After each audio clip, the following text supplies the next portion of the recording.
What's up, everyone? How's everyone doing?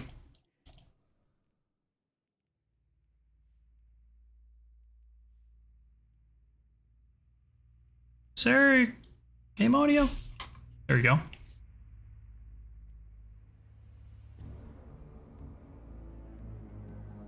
Alright, what did I have in my journey? What is this? Well, let's go.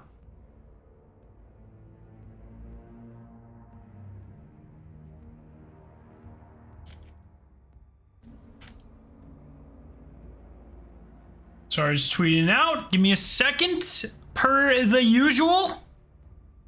And then we'll start talking about the TWAB. And we'll just freaking vibe as you do when you live in a shoe, my friends.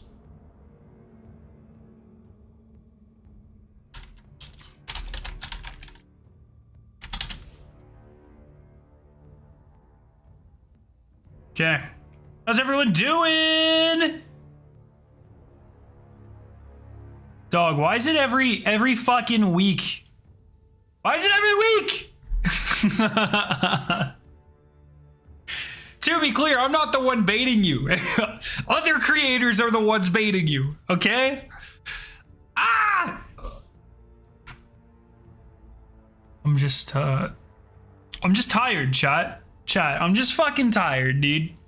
Once again, I'm not the one baiting you. The whole point of the title is not that I'm tricking you. It's that I am disproving or combating the spread of misinformation that luckily it doesn't look like anyone's made a video on it. I hope. Doesn't look like it. So we're good on that front, at least for now. So did something happen to Final Shape? No. Bungie made a statement in the TWAB that people are taking completely out of context to say that Final Shape just started development now, which we know is false. But then Bungie also said it's false. But they said pre-production, which is, you know, like getting the story and the art direction and all that in place. And we already have a full CGI trailer, guys. Of course that's already started. So, yeah. I don't know. Just a lot of people making my life more difficult. I don't know why I decided to be the fucker that, you know, has to disprove everything, but here the fuck I am. Anyways, pretty good TWAB all around. There's some things I don't agree with. The major thing in this TWAB is like a bunch of Sandbox changes. The changes that are planned for future seasons.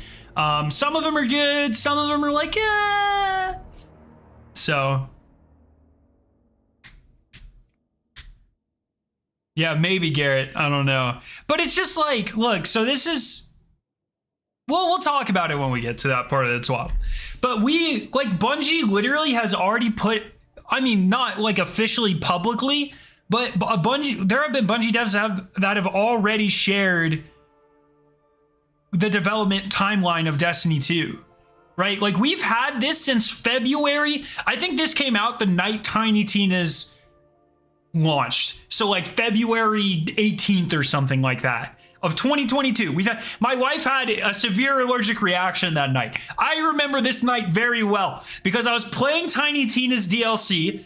And then my wife starts almost like fucking dying. So I have to stop streaming and I have to take her to the hospital. And then we're sitting in the hospital and this shit came out. And so at like midnight, I made this video. I remember this night super fucking well, okay?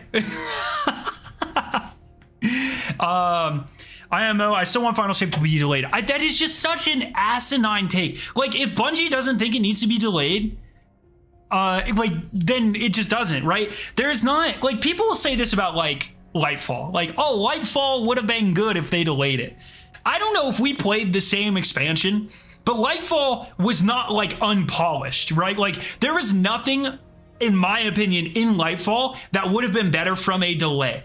the bad parts of Lightfall were from like clearly a lack of direction, where they, for some reason, were trying to edge or like shove in, wedge is the word I was looking for, trying to wedge in this story where there wasn't originally a story, right? Like, I think it's clear to everyone at this point that Lightfall was never supposed to exist. It was supposed to go Witch Queen right in the final shape, which was originally called Lightfall, of course. But, you know, nothing like... Lightfall would not have been better with 4 more months. There was nothing like, nothing was broken, nothing felt bad. It just wasn't an interesting story. You know? That's just like, yeah, so like extra development time doesn't mean this thing good.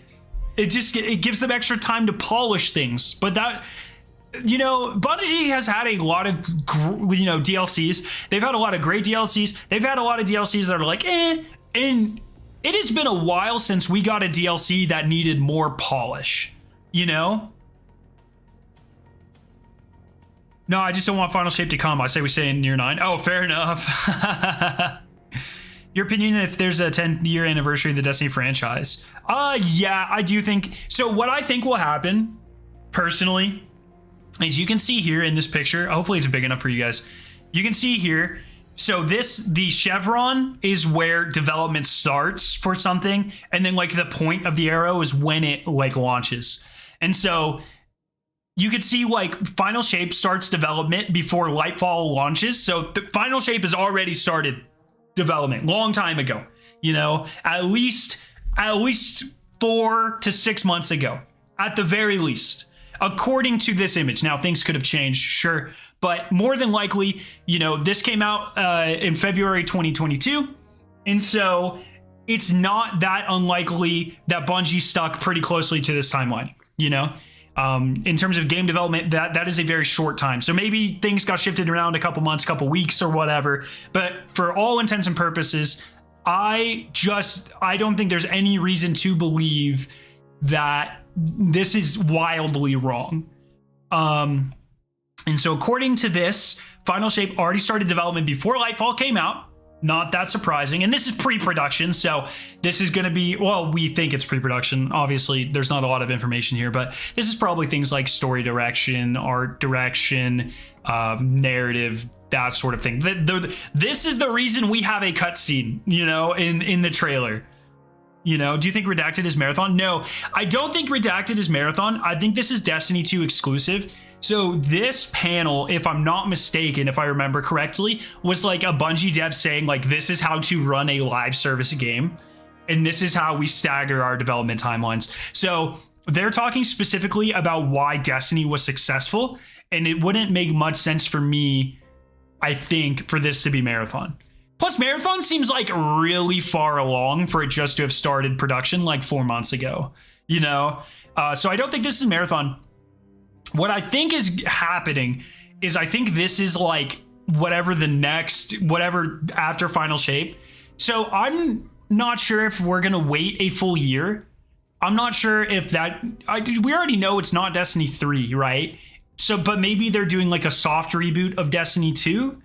Or maybe it'll be like in 6 months, there will be another DLC, like big expansion. Maybe it will be a full year and it's just going to, because it's the start of a saga, they just want it to be really big. You know, it's really hard to say. But I do think there is probably going to be a 30th anniversary event equivalent in here, or maybe one or two of these seasons are going to be like or even all 4, like maybe every season of Final Shape is like a celebration of the previous 10 years in some way. Because it would seem like I've struggled with this for a long time. We know there are 4 seasons of Final Shape. We see this, right? Like we already, oh no, never mind. Actually, these are the 4 seasons of Lightfall, aren't they? Season of Risen. And then this would have been Plunder. And then this would have been, Haunted, Plunder, Seraph, Defiant. What the fuck are we on now? Fishing, season of Fishing of the Deep. So there's at least one more. Yeah, I mean, like, what if they do like Final Shape and then like a 10th anniversary event similar to the 30th, and then in 6 months or maybe even a full year, then maybe like the next expansion, you know? Great thumbnail, thank you. It seems off though. Look at the lineup of Season Hunt and Witch Queen. Yeah, they it was confirmed at the time, I believe, that they mislabeled this. This wasn't supposed to be Season of the Hunt. This was supposed to be no, wait, is that Season of the Hunt? One of these was definitely mislabeled. It was Opulence was mislabeled. Hunt is right because it launched with Witch Queen. Right? Am I misremembering this? Yeah, Hunt was with Witch Queen. And then Chosen, and then Splicer, and then Lost. But it was Worthy. And then this was actually... Opulence is actually Arrivals. I think. I'm so fucking... I don't know, man. I don't know how people keep these season names straight, dog. Hunt was Beyond Light? No, Hunt was definitely Beyond Light. 100%.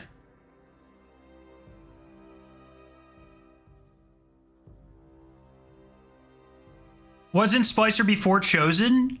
No, because Splicer came... Vault of Glass came out in Splicer, which means it was the third.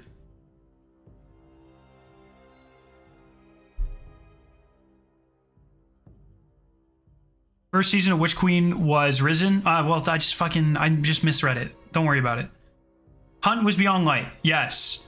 Hunt, Chosen, Splicer, Lost, and then the 30th anniversary event, and then Risen, and then... Fuck. And then Haunted, and then Plunder, and then Seraph, and then Defiant, and now we are in Deep, and then season 23, season 24, presumably Final Shape, and then one more, Plans, and then maybe more. I mean, obviously this is the end, so there might be more there, but I would not be surprised if like next year was like, I don't know, like because they started development so early here, I think it would be cool if it was like Final Shape and then like one big season, like 10th anniversary event of Destiny. And then boom, mid-year hit, I guess like end of year, hit it in the fall, September, October, hit us with the new expansion to launch the new saga. Now that would be strange because Bungie has made it clear that they do like the summer or the spring release for Destiny. But maybe they want the spring release for Marathon instead. So I don't really know, you know? Because they're not going to launch Destiny and Marathon at the same time. So I would hope a polymer chemist can do math. When the fuck did I not do math?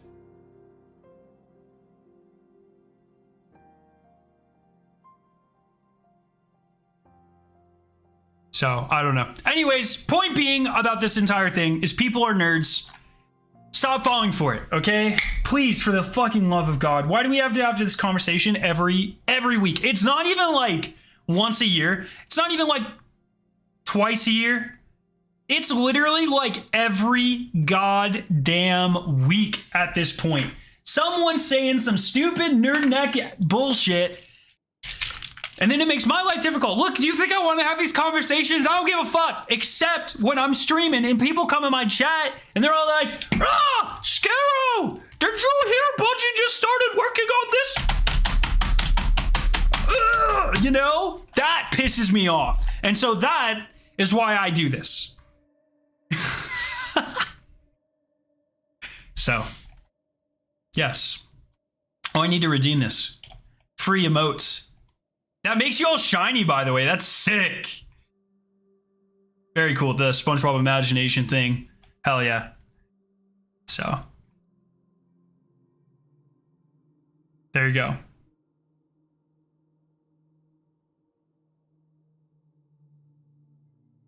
So yeah, anyways. Worthy and Opulence are mislabeled. Yeah, I'm pretty sure they put Opulence where Arrivals was supposed to be, right? Because it went Opulence and then Shadowkeep.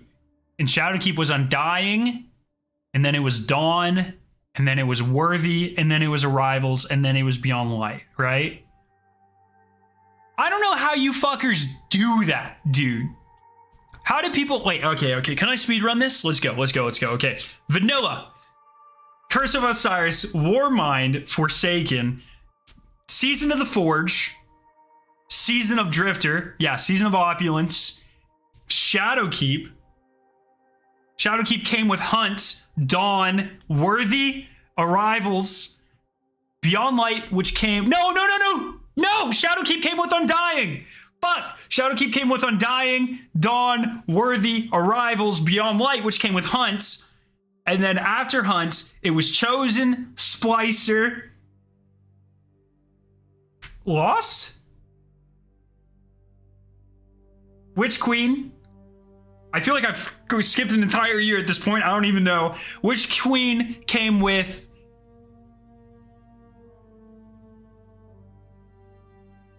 What did Witch Queen come with? I don't even remember. Risen, and then after Risen, it was Haunted, Plunder, Seraph,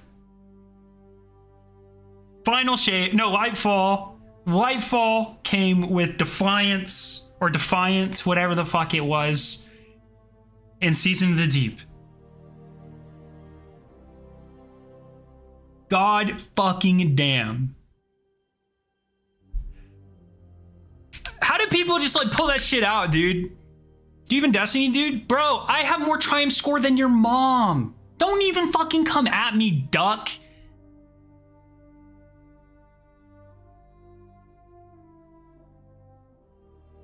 You just use the season definitions. Look at your previous message. What do you got here? The Red War, Curse of Osiris, Resurgence, Outlaw, Forge, Drifter, Opulence, Undying, Dawn, Worthy, Arrivals, Hunt, Chosen, Splicer, Lost, Risen, Haunted, Plunder, Seraph. There you go.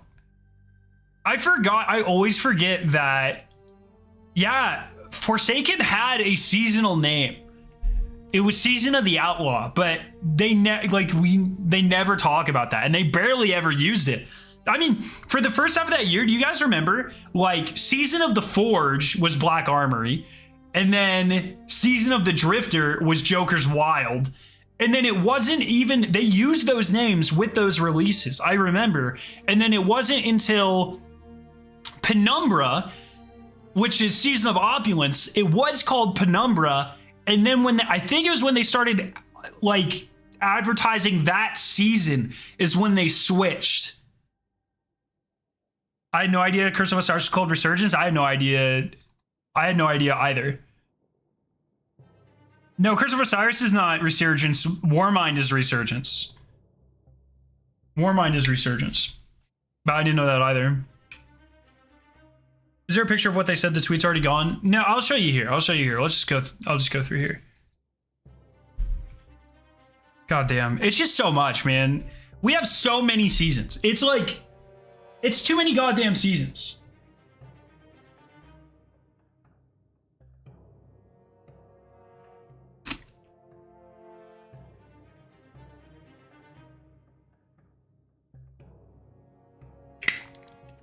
You made a mistake? Uh-oh.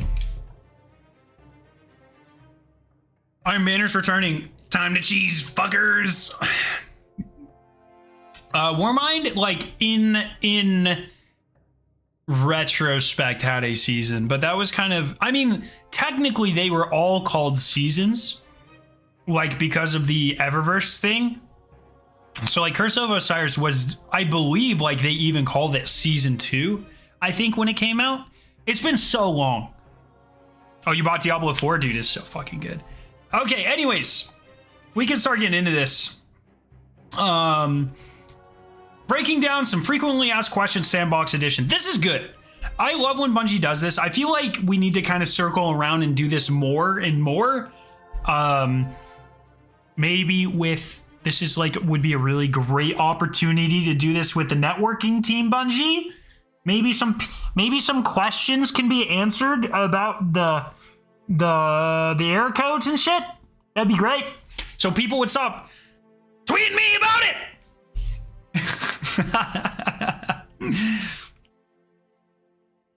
So I miss the days when games were released as games had 1 or 2 expansions, said the seasonal subscription live service shit.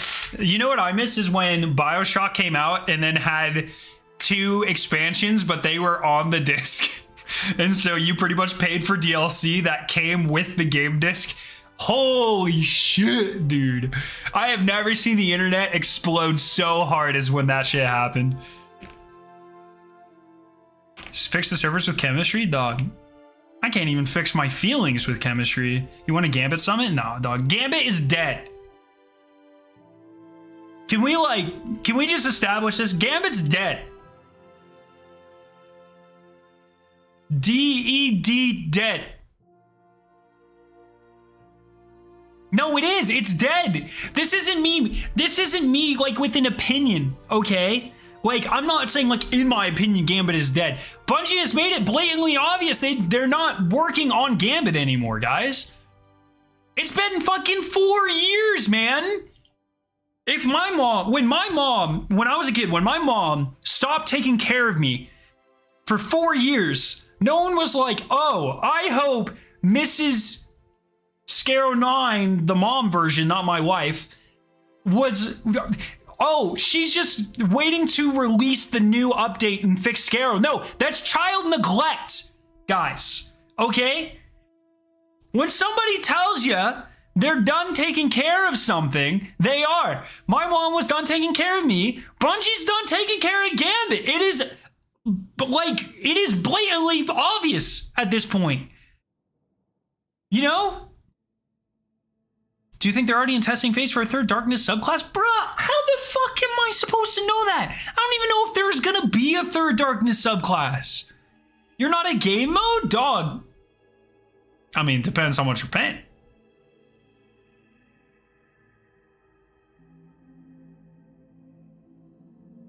We can fix them.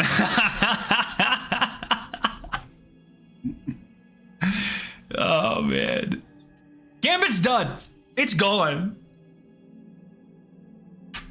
Okay, anyways. Earlier this month, we took to the official Destiny 2 team account to ask for some questions and feedback about anything to do with abilities, build crafting, weapons, and more. Okay, we're going to go down and we're going to read these tweets because I bet there's some fucking gold in there, okay?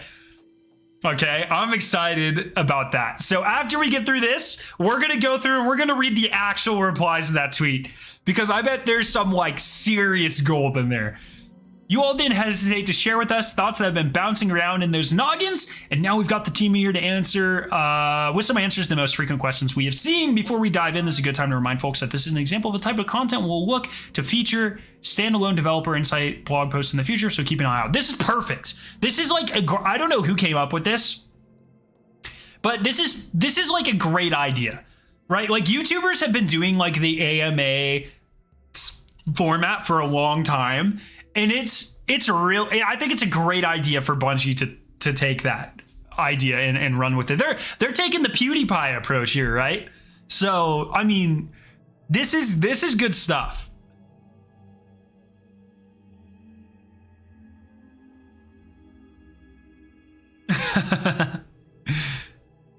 Marathon is not basically Gambit. If I hear one more person say that, I'm gonna freak out, dude. You guys are the reason that my nipple hair is graying and falling out. You stress me out that fucking much, dude. God. You hurt me. You hurt me so much. When I got happy, I used to lactate, and now it's just dust. And it's your fucking faults, okay? Proof that it's graying? No, it's gone now. It already fell out. Shit. Fuck, I had to take my socks off. You're making my feet all sweaty, dude. You don't shave your nipple hair for your wife?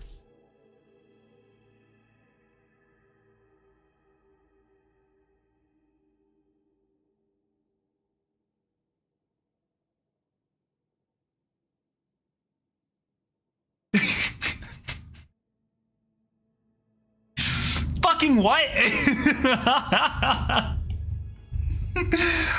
Excuse me? Do we want to run that back? God damn, okay. Question. In PvE, ability uptime is very high and has increased despite global changes to base cooldowns. What are the current thoughts on ability energy economy? Their answer. The ability energy economy is something we're always evaluating and adjusting with the massive number of sources that can grant ability energy. It's always an area of concern. While we don't have any sweeping changes to announce today, this is a continual area of focus for us. Destiny's identity is fundamentally rooted in space magic power fantasies, but we don't want ability uptime to balloon to a point where the power spike from active ability ceases. That's a nothing answer. That's a nothing burger answer. That means nothing, you know? Oh, we're looking at it, you know, and it's fine. Like, that's their jobs, but, you know, no, the answer is no, we're not doing anything for right now. So, question, with aspects, armor mods, and artifact perks that rely on players being able to throw or destroy their created tangles, the cooldown can feel frustrating. What's the intent behind the tangle creation cooldown timer? Are there any plans to revisit it? During strand development, we experimented with a significantly lower tangle creation cooldown time. I'm going to read really slowly now because obviously I'm dumb. When the tangle cooldown was too low, combat became extremely chaotic with random explosions going off all over the battlefield. Is that a bad thing? What? How is that a bad? Why are you saying that like it's a bad thing? Have you seen Crucible right now? They were like, too many random explosions are a bad thing. And then they were like, let's buff Graviton Lance. What? What are you doing? This is a good thing. Shouldn't a polymer chemist be able to speak English? That's a little racist. You don't think there's polymer chemists all over the world that speak things that aren't English? Hello? Kind of sus, bro.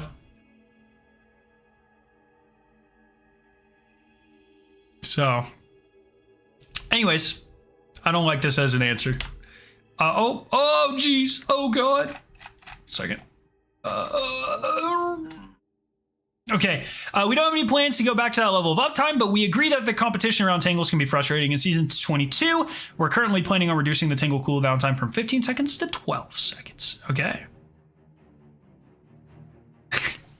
Brood Weavers were intended to be the minion masters of Strand, but Threadlings can feel underwhelming in high-end content, especially with the potency of Suspend. Are there any plans to adjust this relationship going forward? We're working on a two-pronged approach for this problem. Oh, they're nerfing Suspend, dog. We agree that can be hard for Threadlings to feel valuable as combat health increases in high difficulty PvE content. We also believe that Suspend is currently too strong in PvE. There it is. For Season 22, we've implemented a sizable increase in Threadling damage against PvE targets and are reducing the duration and uptime of Suspend sources in PvE. In addition, we're making changes to the Broodweaver's newest Strand aspect, the Wanderer, to address community feedback regarding its potency. Strand is dead in endgame content. Calling it now.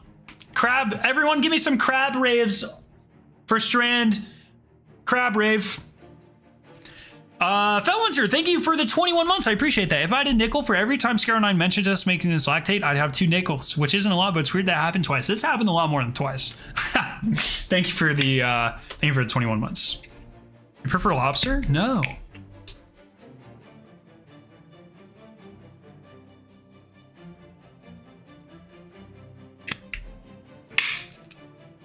Crab rave. How does the team feel about the current suite of grenades? While we want all grenades to feel viable, some grenades are fundamentally better suited to specific situations or modes. We don't expect perfect equalization as a result, but we want to avoid situations where a single option is clearly the best option with many different combat roles. For Season 22, we're making some small adjustments to the uptime of a few underperforming grenade options. As we move forward, we'll continue... nothing burger answer. Again, there were some good... I skimmed this, and there were definitely a couple good answers. I'm waiting for those. I'm going to be honest, in my skim, I completely skipped this entire section. I didn't even know that was a thing. My bad.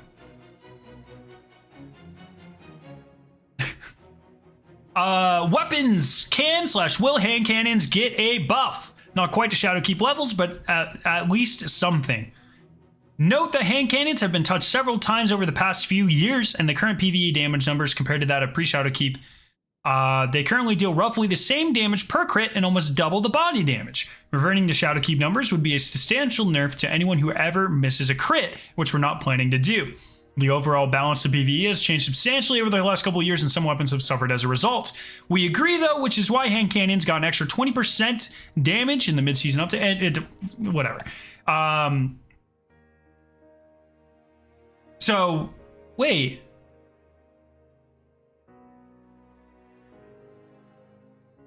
This already happened, though. Why are they listing this again? Or is it happening again? I'm really confused. They're like, this already happened. The 20% happened last season.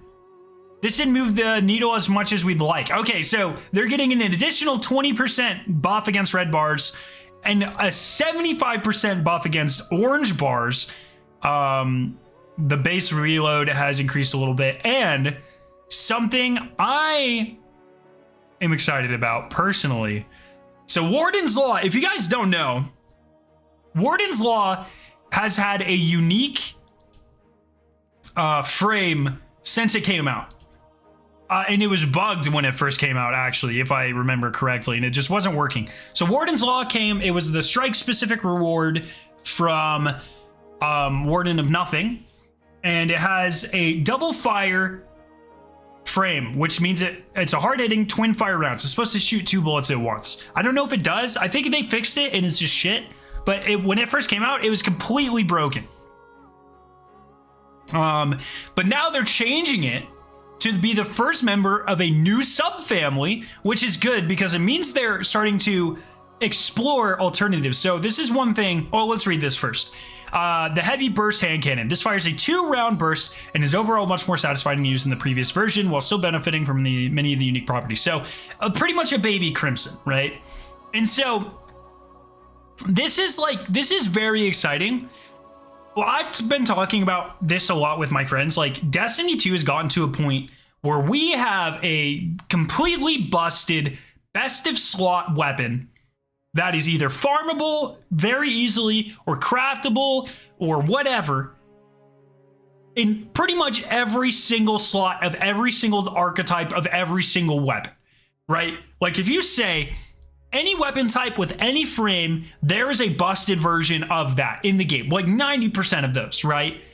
And so we're running out of things without them completely destroying the fucking game with power creep. We're running out of things because if we already have the best pulse rifle that has ever existed for adaptive pulse rifles, how do they make it more interesting? You know what I'm saying? Wait, Bungie is just starting a Lightfall? No. I'm doing it. It's me. I'm the problem. No, that is what a lot of people have been saying. And the point of this stream was to call them dumb. I'm not the one supposed to be baiting you. I'm supposed to be fixing the baiting. I'm saying other people are baiting you. Maybe I need to work on my English. Anyways, so a good way to expand on this. Well, one way to fix that is sunsetting, but been down that road. The other way to fix this is by introducing new weapon types and new archetypes of weapon types. And so it seems like they're at least exploring that for hand cannons. And maybe we'll start to get, more unique feeling pulse rifles and SMGs and these sorts of things. So we can start to farm for other archetypes of different weapons. That would be cool.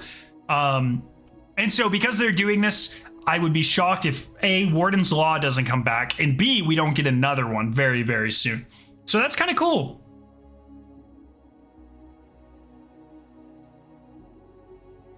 So there we go.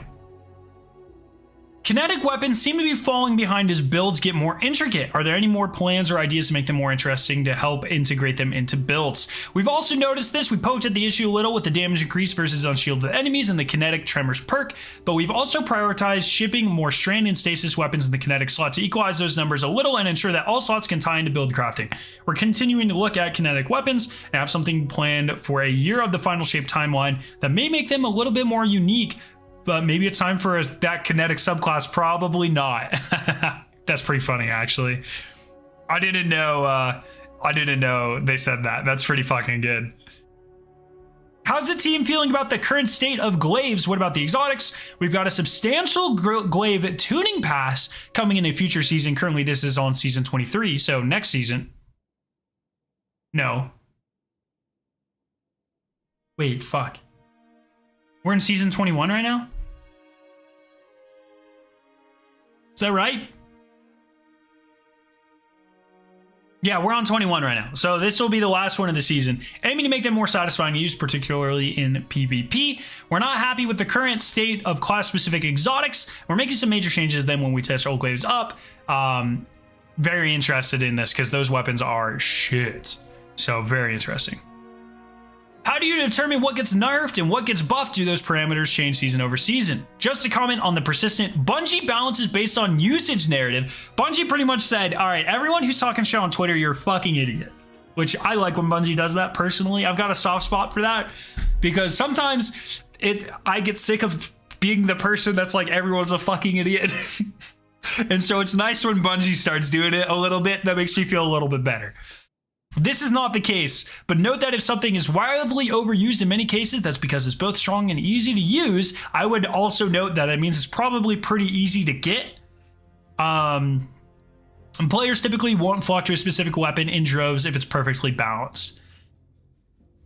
I mean, perfectly balanced is kind of a subjective phrase. I don't know if I like that. Did you see the marathon update? No, what are you talking about? Hello? Marathon update? I'm about, oh, if this is a Gambit joke, I swear to fucking God, lab.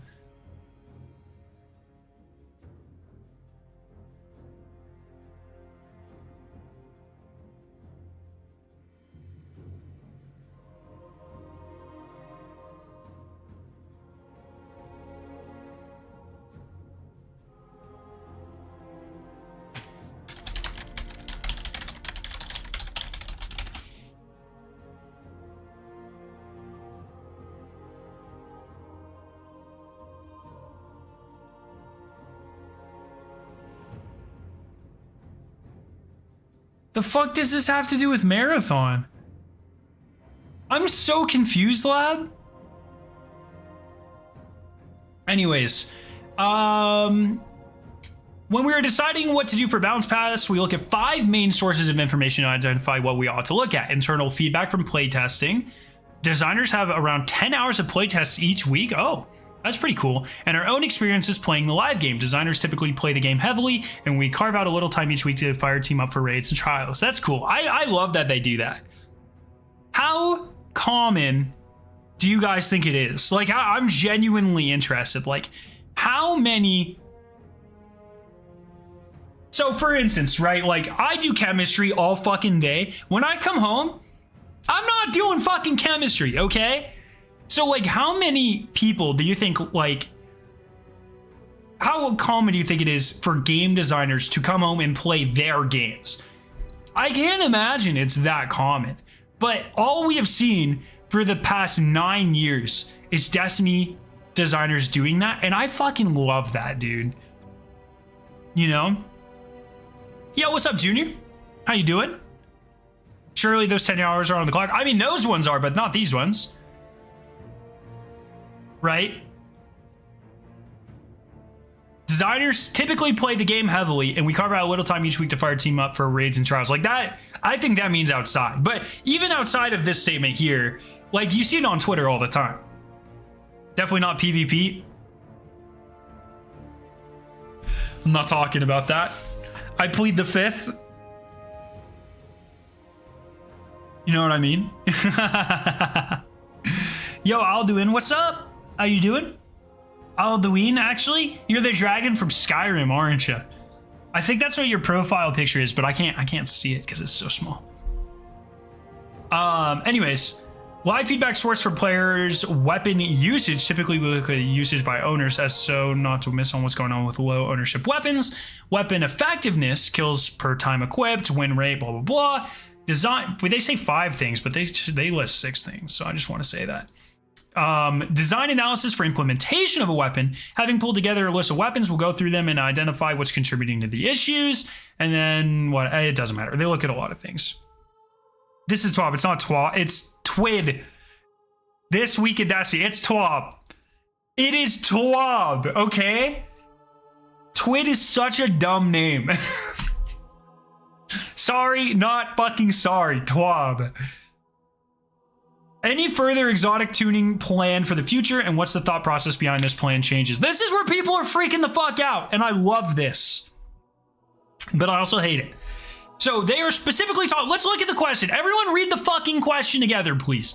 Any further exotic tuning plan for the future? Just to give context on timelines, we just shipped season 21. Season 22 is complete. Season 23 is in full production, and the final shape is entering early production. So we have a small set of changes to exotic weapons coming in season 2 that we've been playtesting for the last couple of months, including the long-awaited PvP nerf to Monarch, buff to Touch of Malice, a couple other minor changes. And so, yes, this could be worded better, but all of this is underneath the exotic tuning. So they are talking about like what has been worked on in the exotic tuning. Okay. The wording is definitely like not the best. Like I can't fault everyone, to be completely fair. But what they are referring to here, and people started freaking out on Twitter about this, like, oh my gosh, they're just now starting development on pre-production on the final shape. But like, once again, I just want to like reiterate, like, let's just use our brains a little bit. Like, clearly that's not true, because pre-production includes, I would imagine, as far as I'm aware, it includes things like narrative, narrative direction, art direction, what they want to do, the planning out stages. Pre-production would encompass all of that, and we have already gotten a fully rendered trailer about what is happening. And so if it just entered early production, do you think they'd really fucking have that already a month ago? Like, no, they wouldn't. Brains, okay? And then they tweet it out. Just for clarification, the weapons portion is specifically only talking about weapon tuning. We're excited to see what everyone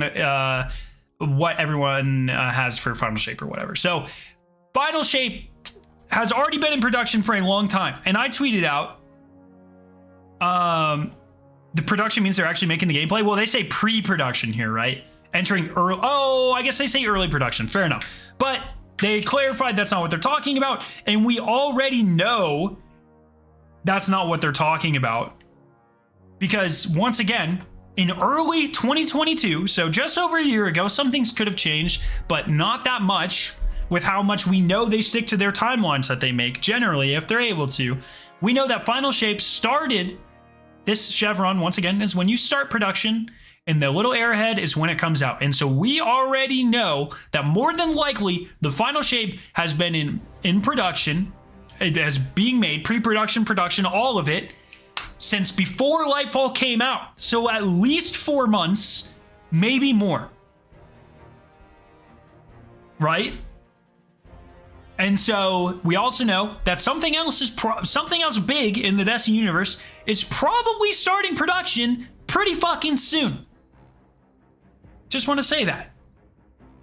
So we already have confirmation that Final Shape is well being worked on. More than likely. Assuming this is true, and assuming this is still up to date. Well, I have no reason to believe that this wasn't true at the time. Once again, it was only a year ago, and things could have changed. Sure, things could have definitely changed. But without an announcement of a delay of Final Shape, I highly doubt it has changed, especially on such a short timeline.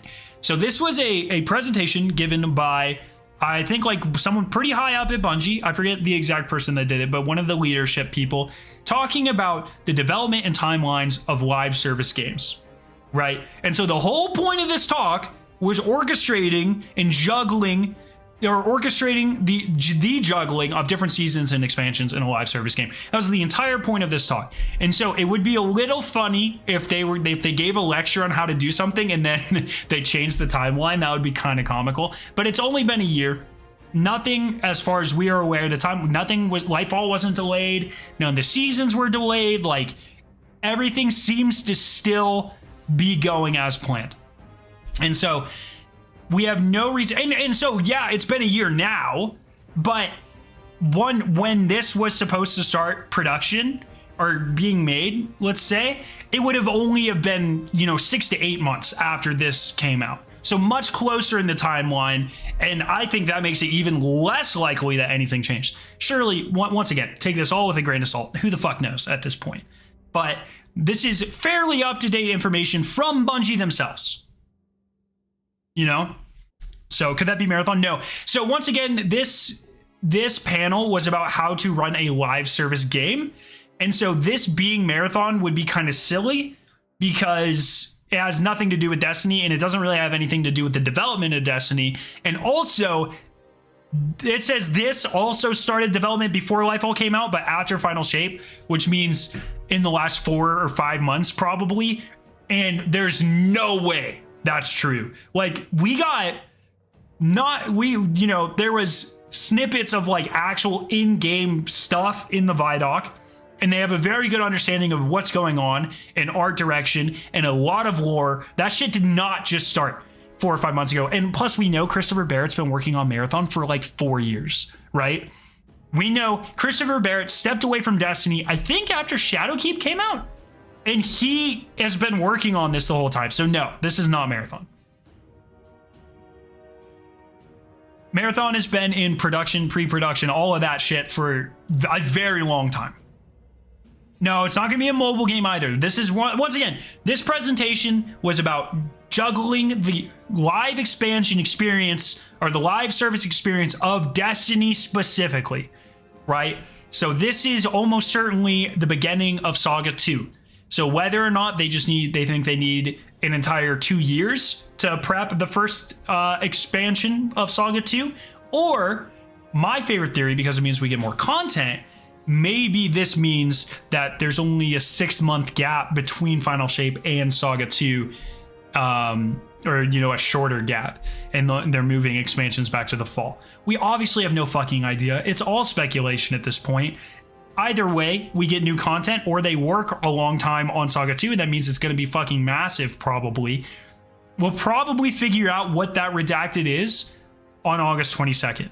And we'll probably figure out Bungie's plan for the next year on August 22nd. Because that's always when they talk about like the dungeon pass and the plans for the seasons going forward. And so I would be very shocked if on August 22nd, we don't have an exact idea of how many seasons are coming out in the Final Shape year. If there's any sort of 10th anniversary of Destiny celebration, and an exact idea of when the next expansion, the beginning of Saga 2, is coming out. There's a Saga 2 to Final Shape, brother, come on. No. Shadowkeep to Final Shape, Junior, is considered Saga 1. It's the light and dark saga of Destiny. So everything before Shadowkeep is just like, it's relevant, but they were just kind of floundering, They didn't really know what they were doing. They were just waffling. And then with Shadowkeep, they made a clear narrative, and they knew exactly where they wanted to take what they called the light and dark saga. They talked about this in the Beyond Light showcase. They talked about this in the Beyond Light showcase, where when they announced Beyond Light, Witch Queen, and at the time Lightfall as the trilogy to end Saga 1. It was all in that like 2 years ago. I can actually pull that up. Maybe we pull that up. But then they changed it, and they decided Lightfall wasn't the last one. They actually need Final Shape as well. And so that Shadowkeep to Final Shape, those 5 expansions, considered Light and Dark Saga, Saga 1 of Destiny 2. And we know they have confirmed that at least part of Saga 2, what we don't know anything about, is going to be in Destiny 2, at least part of it.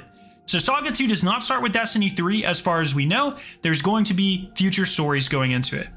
So they're going to be doing stuff after the Light and Dark. That's actually cool as fuck. Yeah. It's my theory that they're going to lean more into the sci-fi. So I think the Vex will be a really big part of Saga 2. The Ophidian, the Nine, the Ahamkara, stuff like that. Like, I think they're going to go Light and Dark, and then they're just going to go fucking dragon magic bullshit. That's what I hope for personally, but we'll see. You saying those 5 expansions fucking culture shocked me. I can't believe it's been 4 already. Isn't it crazy? Let me see if I can find the Beyond Light reveal. Beyond Light reveal. I think they called it a showcase, right?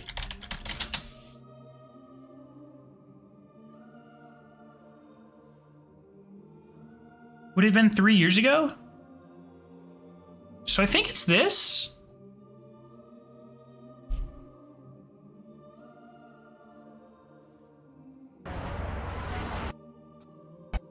Here, 1 second. Let me pause it.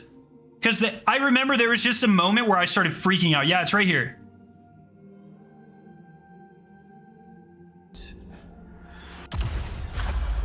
I'm coming home, Ace. Wait, did they start talking about it here then? I want to see them.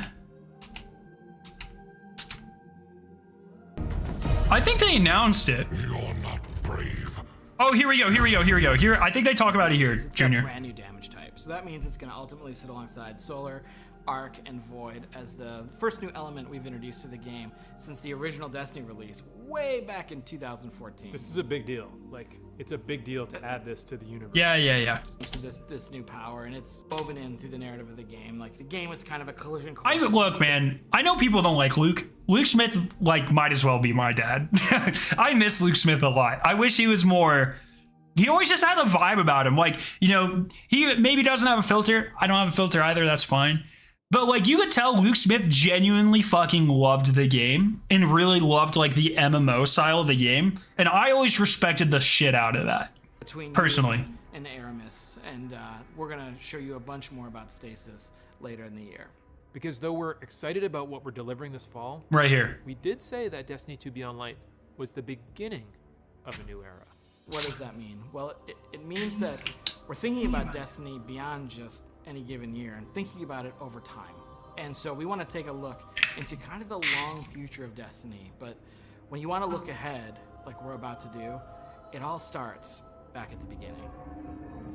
Bungie said they're not doing a Destiny 3 anytime soon. That there's still a lot left of Destiny 2.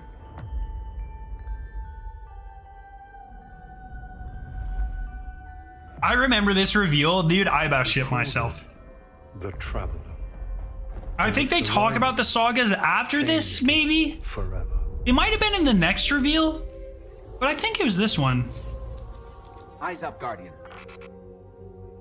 You must push back the darkness. Guardians are fighting on Earth and beyond. Dude, Destiny 1, like every time I think about Destiny 1, it was just such like a vanilla experience. I don't know if that's the best adjective to use, but I think about Destiny 1 and it just feels like such a stripped down, naked version of like the type of game we have now. And I know a lot of people are nostalgic for that, and I think there were, you know, definitely benefits to that. But goddamn, I don't want to do that again. 6 of us went down into the pit. Some of the aesthetic was peak, though. I mean, like, literally my channel intro uses the Crota reveal, so I can't be that mad about it. What's that cool blue drink you're drinking? This is my favorite advanced flavor. Exclamation point advanced in chats. Code Scaro9 for 10% off. G1 Gummy Bear. It's fucking delicious. So I would definitely recommend checking it out. Yeah, the original Orbit music was actually like fucking mint. His brood.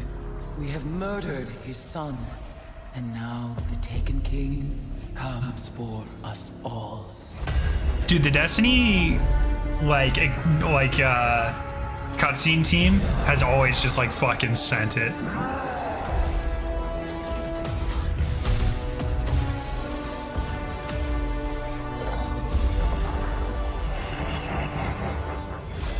We thought we were indestructible. And I don't give a fuck what anyone says. Rise of Iron was peak Destiny 1. Rise of Iron shit on Taken King, okay? No regrets. You're not brave. You've merely forgotten the fear of death.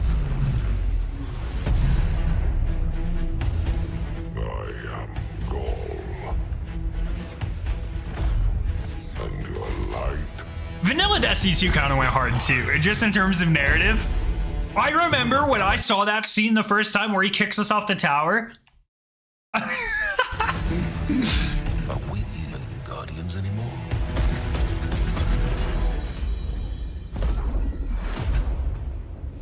Vanilla Destiny 2 is high-key crazy. It really sucks that the end game lost so hard. It's really like, dude, honestly, the span of Destiny 1 launch, like the expansions, like the end of year expansions, Destiny 1 launch to Forsaken should be goddamn illegal. How good it was. Like, how defining, let's say Vanilla Destiny 1, Taken King, Rise of Iron, Vanilla Destiny 2, and then Forsaken from like a narrative, cutscene, story-driven, crazy-ass experience is like unfucking paralleled, dude. You know? It's like, it's unfortunate. Because I don't think Destiny really missed until like Shadowkeep. In terms of like once again, like a hype narrative standpoint, not talking about the gameplay aspects of any of these things, just like how hype it was to be a Destiny player. I don't think really missed until Shadowkeep, and then Beyond Light started coming back. And then like Witch Queen is probably the most excited I think I've ever been. Like Witch Queen, the reveal, everything was amazing. And it's just really unfortunate we dipped again with Lightfall. Words. Oh, Saracen Warmind was kind of meh. No, it absolutely was. Once again, talking about how hype for the yearly expansions, you know, just to be like part of the community and experiencing this firsthand and seeing the crazy shit happening. Like the peak levels for all of those expansions was insane. I'm coming home, Ace. So, this is to be a reckoning.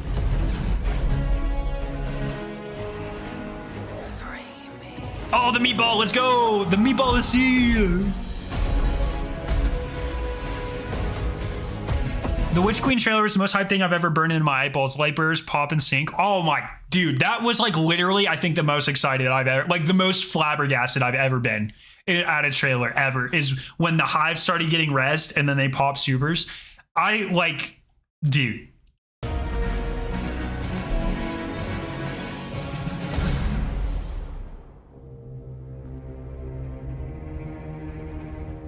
A Thousand Voices is the greatest fucking exotic ever designed. It's definitely up there. I love Thousand Voices. I think between like Thousand Voices and Anarchy, like amazing. Just like super. I love how they're being creative nowadays, but I do feel like a lot of exotics just miss that like what the fuck cool factor, you know? We are your salvation. The line between light and dark is so very thin. All right, so this is when this reveals. So keep in mind, this is the Beyond Light reveal. So everything from this point on, we had never experienced before. And I remember just losing my mind here. Do you know which side you're on? I was just like, wait, what?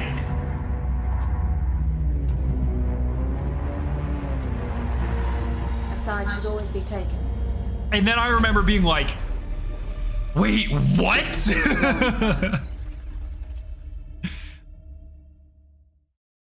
We are building Destiny's future today, right inside of Destiny 2. It starts with Beyond Light coming this fall. It's going to continue with the next major expansion, the Witch Queen, and Lightfall is going to kind of drive this all to a moment. These three releases represent this new era in Destiny. These eras began really in 2014 with that era of light where, you know, players entered Destiny for the first time. They were resurrected. They went to the tower. They learned about the things the children were scared of. And, you know, we exited that era when we became Guardians. We are now coming out of an era of loss of our powers, one of our mentors, our innocence, and soon we will be entering an era of darkness. And if it's not clear, we are all in on Destiny 2.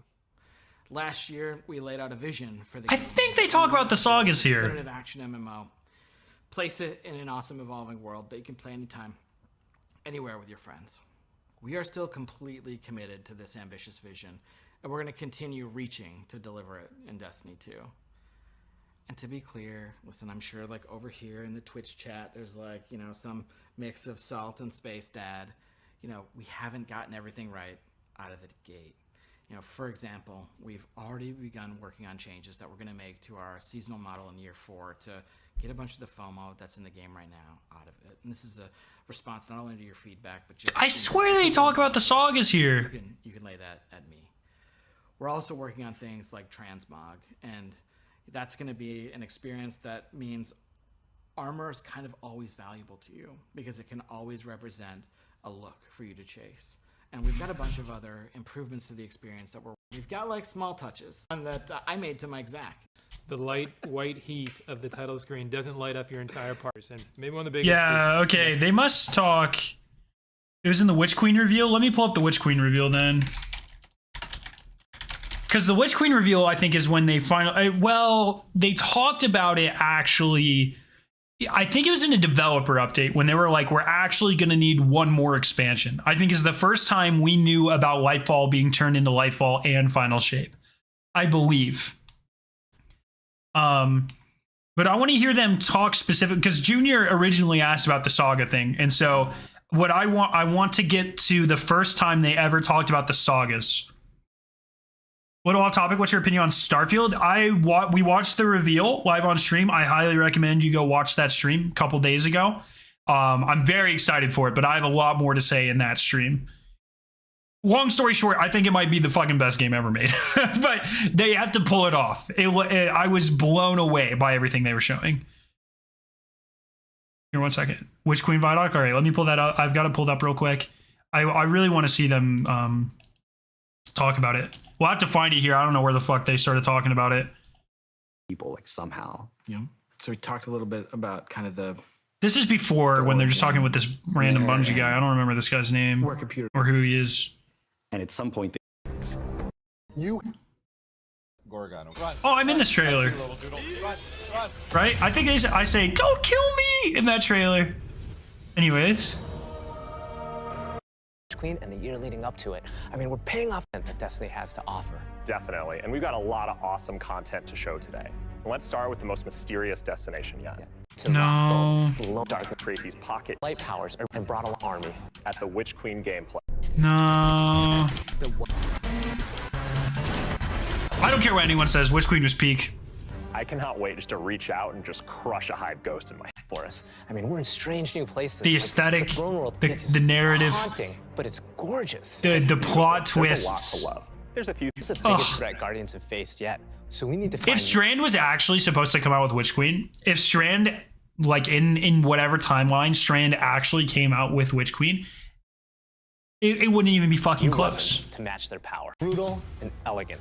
It's this new energy weapon with first-person melee weapon, and it is such an awesome... That's Jason Jones, Mr. Bungie himself? Oh. Jump in and unleash. Sorry. Brutal combos and transition right to an... So, we've told you about what the Glaive... Come on, tell me about the saga, dog! Umbral 4. Progressions. More stuff to add. And we've... Add sequences and then extra care into the campaign for the Witch Queen. We want you to storm a castle. Titanfall 2, God of War, and Halo, then the Witch Queen is for you. Mode. Harder. I know they talk about it. I know they do. Operating behind the scenes for years. You may have heard of her brother, she works in the shadows. Legend reveal herself and change the story of Destiny. We don't just mean the plot lines or characters that feature release to release. Narrative is a guiding force in Destiny, and we're calling on its rich history of world building, bringing that to the forefront and growing it in a bold new direction. So when you join the game today, you'll experience an immediate call to action alongside millions of your fellow Guardians. During this past year, we watched the results of your actions play out across Destiny's seasonal releases. You've redeemed old foes, brought former enemies to the bargaining table, learned that there's always more than one. Do you have any new info details about Marathon? If I did, I'd make a video on it. Thought possible. And on the largest scale, you'll experience a vast after release together. This is our universe's cosmic purpose. This 10-year journey we've been on since Destiny 1, it's drawing to its dramatic conclusion. The Light and Darkness saga will end. But make no mistake, Destiny 2 will not. We're building not so much to an ending, but more to this transformative moment for Destiny 2's future. Last year, we announced the Witch Queen and the following expansion, Lightfall. And now we're excited to announce the release after Lightfall, the final chapter in the Light and Darkness saga, Destiny 2, the final shape. It's going to be one wild, continuous ride. Yes, and that ride starts with Season of the Lost. Not only is it the prologue to the Witch Queen, it's your first opportunity to interact with Savathun. But rather than spoil it for you, why don't we take a look? I want to see if there's any more saga information here.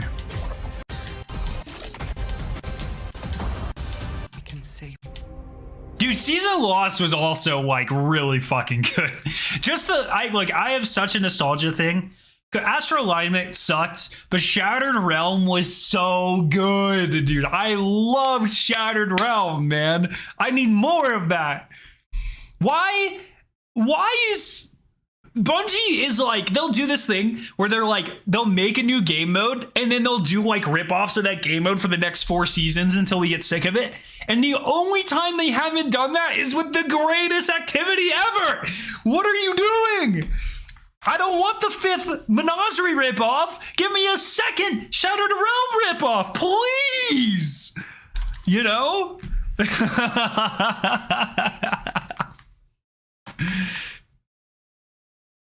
Pretty cheap marketing strategy to bring back Cade, Limo. Dog, like, you don't even know what, like, that could literally be anything. They really think it will bring back more players? Probably will. The story makes no sense. We don't know the story yet. So it would make sense that if you don't know anything about something, it might not make sense. Very astute observation, my friend.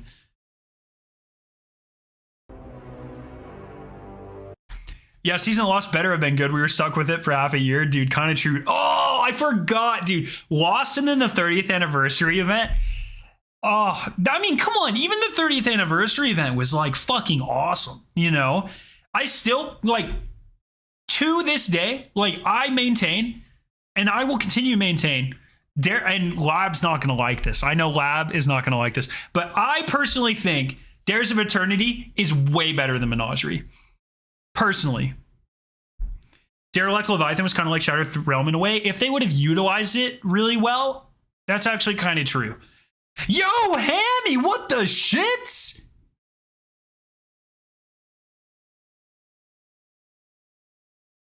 Oh my goodness. I thought you hated Dares of Eternity, Lab. My bad. Can we please get some hearts in chat, heart spam in chat for Hammy? And if you were gifted a membership, please thank them. Thank you. Hammy, love your face. Thank you as always. You're absolutely amazing. Thank you so much. Let's go.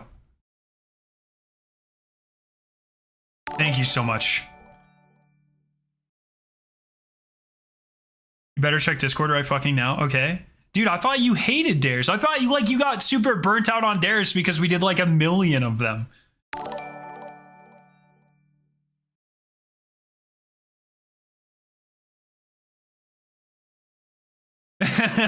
Yeah, that's exactly what I'm talking about. All right, dude, Lab's got a problem. Look at this shit, by the way. Lab just sent me this. Lab has ran 2,000 Dares of Eternity. Yeah, Dares of Eternity's peak. I love Dares of Eternity. Super fun, very rewarding, very interesting weapons. The original farm for the other half was fucking crazy. Very great stuff.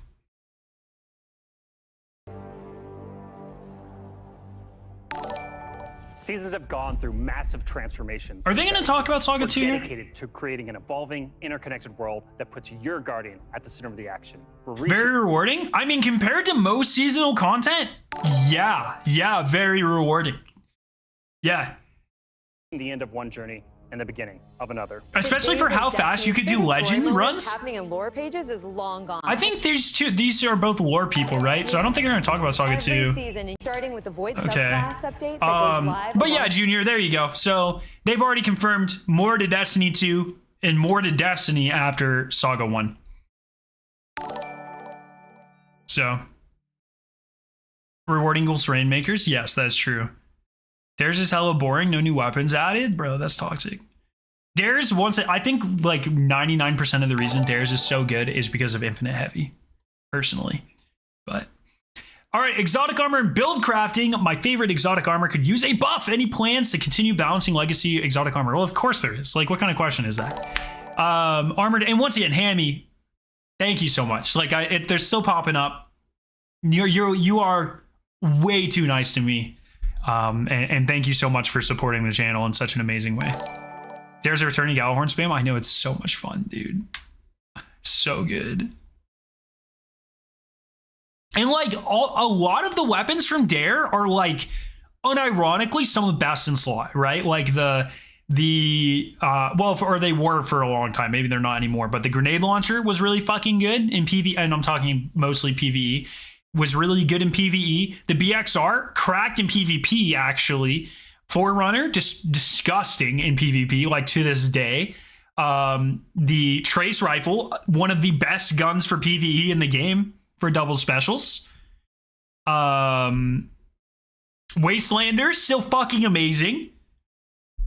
Like, pretty much every Dare's weapon is best in slot or close to it. The swords, yeah, other half, the introduction of Eager Edge, like, Dares of Eternity has some of the most consistently good loot and actually, like, usable weapons, amazing cosmetics. It was free to play, I think, if I'm not mistaken. Great callbacks. It's just a really fun, silly mode. Star Horse, the whole game show bullshit. I still, to this day, think that Dares of Eternity style thing, mix this roguelite thing that they're doing with Dares of Eternity, it's over. You have a consistent central, like, I'm like goddamn serious. Like, listen to me. If we had, get rid of fucking Gambit, new third core game mode, right?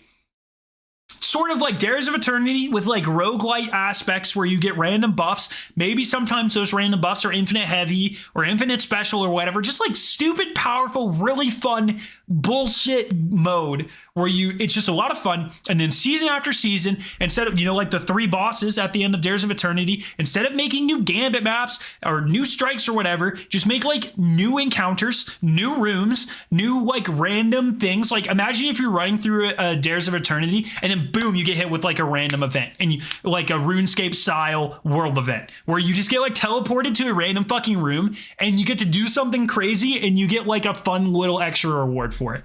And then like they add different buffs and they add different boss encounters, like a fully evolving kind of randomized roguelite Dares of Eternity ability spam, heavy spam, really rewarding activity.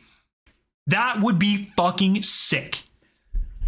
Do you really think Bungie's going to do that? No. But it would be fucking sick. You're describing Tiny Tina's Wonderland? No, that's just not the end thing. Not like that. Different than that. Like a new lightning round. That, but actually fun and rewarding. Yes. God, it would be so hot. Ugh. Lightning run, but it doesn't suck. Yeah, exactly, dude. You're asking for way too much. Well, I don't care. I don't give a fuck, to be honest. There are many exotic armors we want to set to get more. Yeah, this is nothing. Answer again. Can you please explain the recent Stompies change? I did not agree with their first explanation, and I've already read this, and I can tell you I don't agree with this explanation either. Stompies provides great neutral game benefits that excel in PvP and have the potential to make it very difficult to target a hunter wearing them thanks to the unique nature of the hunter jump, which allows for rapid direction changes midair. Our goal is to make them a little less free so that the wearer can still gain their benefit, but with a small amount of downtime each time the player uses their dodge, which in itself... Look, it sounds fine. In-game, it feels fucking awful, and it boils down to controller players can't aim. That's what they said the first time. That's essentially what they're saying here. And, like, fine. But damn, I really hate that change. And I really don't even use Stompies. I just pretty much abuse Ahamkaras.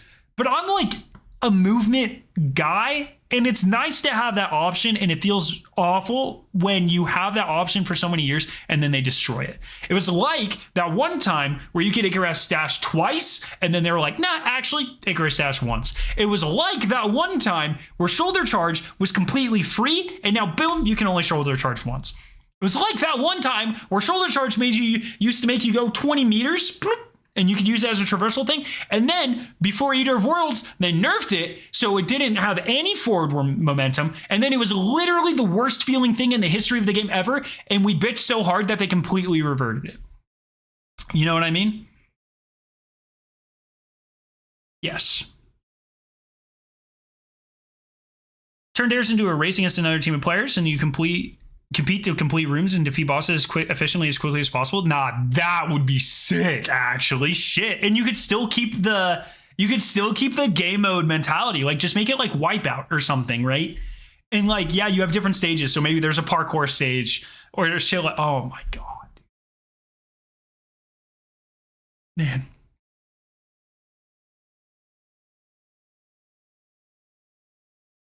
And then there's that one time where Titans had an air dodge. Hey, now they have a ground dodge, though.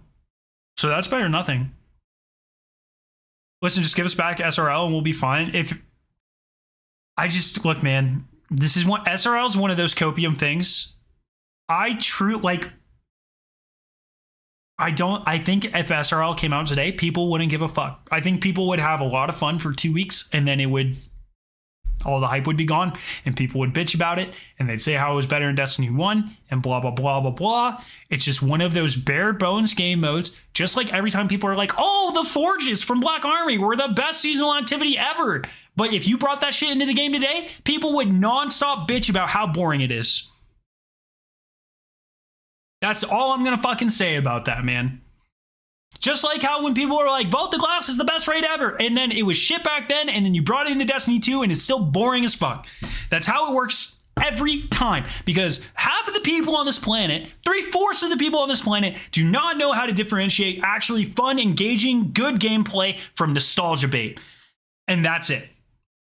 You know? And then when they play it now and the nostalgia's gone because we have these super ADHD minds, then you blame it on Bungie instead of your own bad decision making.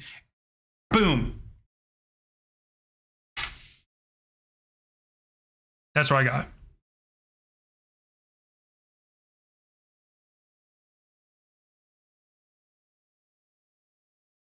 That's all I got. Yeah. Still Stompies. Look, it needed to be nerfed a little bit. It had like 3 functionalities, whereas the other movement exotics for the other classes only had like 1 or 2. But I still feel like it was just a little too much personally. So I know, you've got ADHD, dog. We all have some form of, maybe not like diagnosable ADHD, but it is literally undeniable that at this point, especially younger generations, but really the human race as a whole, has higher expectations and a shorter attention span than we used to, because we have access to so much readily available content and we just consume, and we expect more and more and more. It is literally part of the core human condition. It's how it works. Gluttony is one of the defining factors of being a human. And so, yes, while you might not have super diagnosable ADHD that is treatable, it is part of the human experience that we have begun to expect more and faster and better content. And that is just how it is. Yes. If Twitter heard half the things you said on the stream, you'd be eaten alive. They can come at me.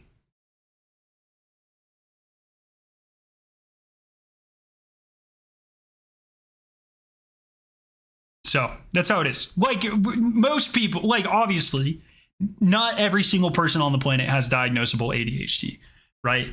But there are many fewer people nowadays that are content with one game update every 2, like, okay, fucking back in Call of Duty, like old Call of Duty, people were content with the type of content that we're getting now. Back in Destiny 1, people were more content with less content. And now every season, we're getting, like, every 3 months, we're getting as much content as fucking House of Wolves gave us, right? Back then, wasn't that big of a deal. People could wait 3 to 6 months, no problem. Nowadays, after 3 weeks, people are like, I am bored. Blah. Need more content. Blah. And I'm fucking one of them. I get it, okay? I'm part of the problem, but we're all part of the problem. Do you understand? Yes, the bar is higher. Exactly. The bar is higher because Bungie gives us more and better and faster content, and that becomes what we expect, and that becomes the little dopamine rush that we like, you know? And we have all these fucking crazy ass games coming out, and we're eating well because this game we can play fucking Destiny.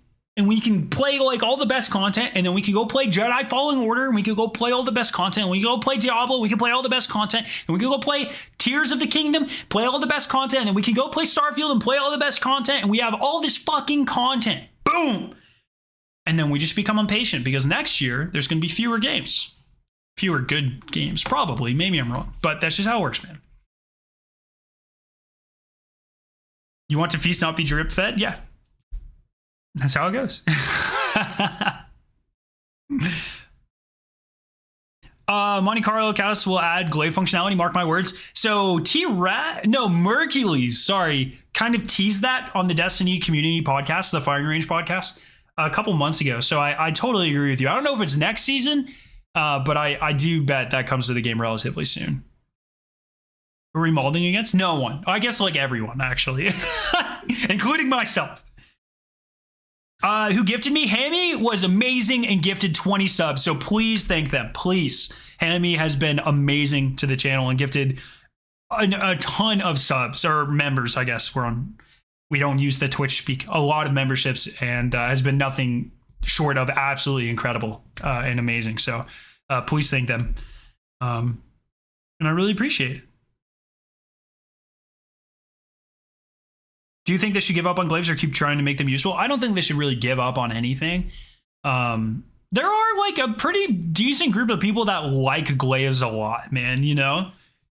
There are like quite a few people. And you know, if they're having fun with it, it's kind of like Gambit, right? Like I joke about taking Gambit out of the game. Really, all I care about is I really just want Bungie to stop making me play Gambit to retain max triumph score and max guilds. Like, leave Gambit in the game, but if you're not going to address it, if you're not going to make it better, just put it off in a corner. Let people who like it play it. Stop asking me to play it. But, you know, that sort of thing, you know? But yeah, also fuck Gambit. Are there any plans for more exotic armor interactions with exotic weapons like Necrotic Grips has for Weapons of Sorrow? This is one of the coolest fucking things they've ever done in the game. There's a couple examples of this. Every time they fucking do it, it's amazing, and they need to keep doing it. I think, is it Lumina and the Pants of Harmony? Pants of Harmony or whatever. What the fuck's it called? I think they have an interaction too. And I think I'm missing one more that maybe has an interaction. What are those fuckers called? The Pants of Harmony? Boots of the Assembler? I think they have a unique interaction. And then I think there's one more, but I can't think of what it is off the top of my head. Do not remember. Maybe there's not. Maybe I'm making shit up. Thorn and Necrotic? No, they already said that one.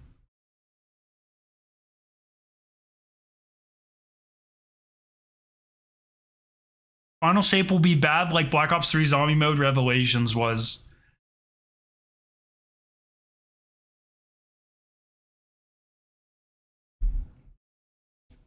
The fuck does that even mean? Like, why? Why do people, like, what?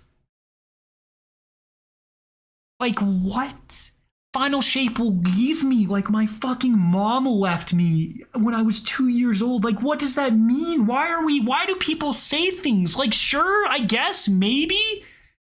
Like, sure. You know? The fuck does that mean? What do those two things have to do with each other at all? Like, what? It's not even negative people, it's just people that just say things, man. It's fine being negative. I'm negative about the game, not like as much as like a lot of people, but I am. People just really say anything, expect to have a point. Scare, I think you're old. Dude, I'm fucking, you know what's making me old? I thought grad school took years off of my life. Let me tell you. in order of things that have taken years off of my life, it's you fuckers and then getting a PhD. You know? Oh my God. I don't even know. Anyways, yes, we feel those special connections between exotics are best when they're rare and a little bit hidden. I agree, and they're really fucking cool, and we should do more of them. That being said, I guess that kind of takes away from the rare thing, but I don't care. That being said, we'd like to add more of them to the game, especially for Hunters and Titans. Yes! Good. Good. You're a doctor? I am.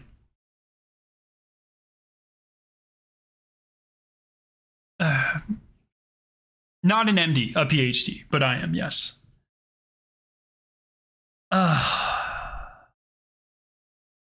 Getting a PhD is like smoking 2 packs a day. Reading chat's like smoking like fucking 2 packs of meth a day, dog. I swear to God. I hallucinate at night. You guys make me feel like there's bugs underneath my skin. Like I already said, you made my nipple hair gray and fall out. Oh, dude, it's insane. Will we ever see any of the pre-Lightfall armor mods come back? That is a goddamn good question. We're paying close attention to how the current armor mod system is performing, as well as how it is being received. It is our goal that the base armor mods are straightforward and approachable. They should be behind-the-scenes foundation in your build, not the star elements. Yeah, we do not want to experiment with fun. We do want to experiment with fun and novel ways to interact with the knobs or orbs of power, armor charge, and other armor systems. I will say, over the last couple of days, I've gilded Gambit and I've done or Dredgen, and I got the Gambit ornament. And I will say, this mod, Powerful Attraction, is one of the most fun mods I've ever seen in my entire life. Like, one second. Let me show you guys some clips. And some of you guys might have seen these clips. I considered making this a short. I'm not sure if I'm gonna. But they're just they're so much fun, dude. Like, I legitimately made me not completely hate Gambit. Like, still not a huge fan. But like, watch this shit. I have a couple examples here. Let me see if I have one example. I recorded one example. So check this shit out. I don't know where it happens. Probably before, like towards the end here.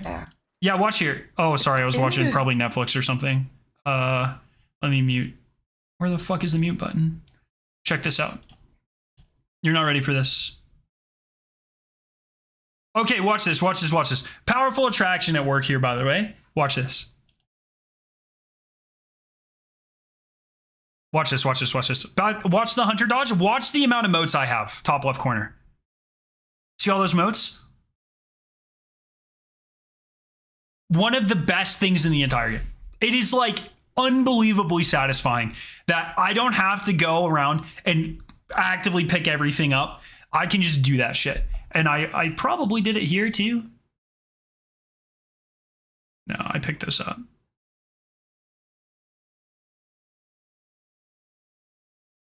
No.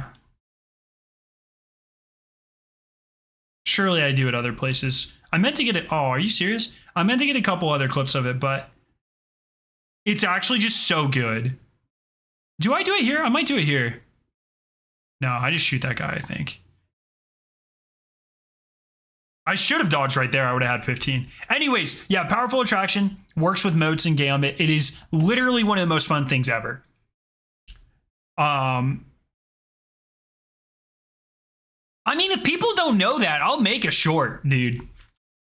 Fuck it. I'll do it, man. That shit was so much fun. Literally game changing. Oh, Jesus Christ, Ghost Guy. Holy. Okay. Miscellaneous questions. Can we favorite shaders soon, please? Please, Bungie. Rewards, UI, UX popping in here to answer this one. We're hesitant to talk too much about the complex features that aren't far enough along to attach a specific release to, but we're going to be sharing some new info on these features in this vein real soon. Are there any details confirming regarding HUD or UI updates that were previously mentioned? We'll talk about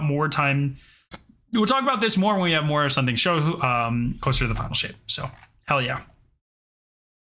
And Iron Banner's Eruption next week, which sucks because Eruption is a great game mode, but skill-based matchmaking ruins it. So, bad time, good time. So hell yeah.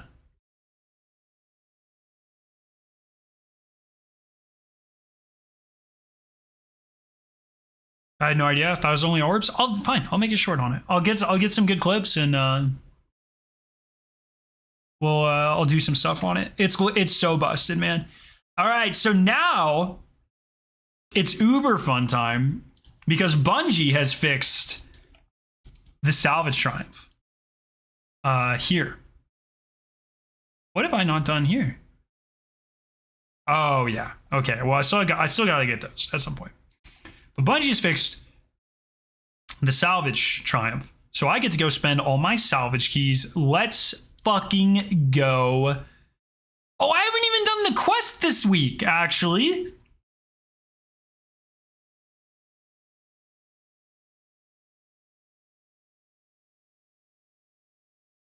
Oh, I did want to check the tweets. Shit, no, we're gonna do that. I lied. We're gonna check the tweets. I forgot about that. We're reading toxic tweets at Bungie, actually. I can do salvage in my own time. I don't give a fuck. We're reading toxic Bungie tweets. Where is it? Thank you.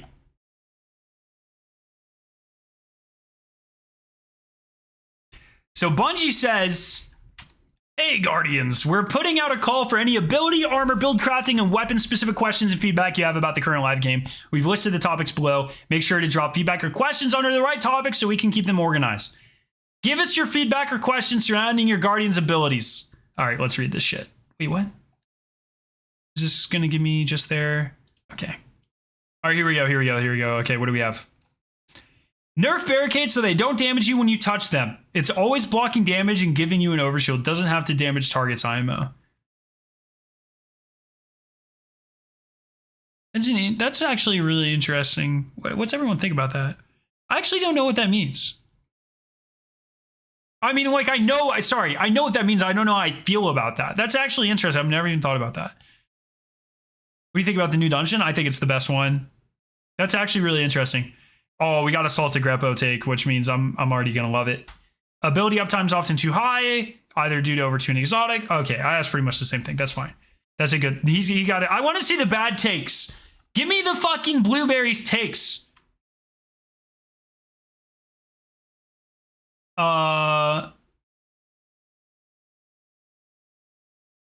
Your armor team and ability team need closer collaboration to properly balance things on release. We see balancing changes that get turned on their head. No, I want toxic stuff.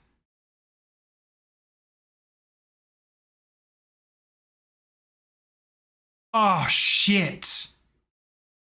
These are like pretty good and like respectful tweets. Are there hidden replies? Fuck, there's no hidden reply.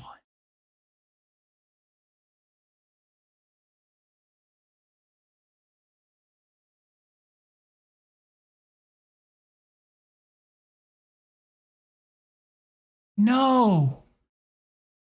Where are all the funny replies?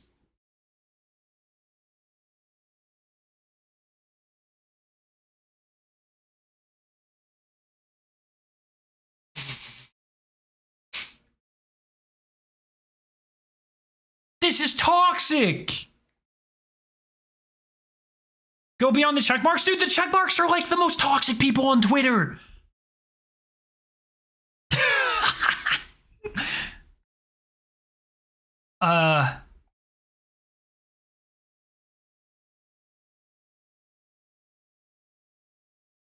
Shit.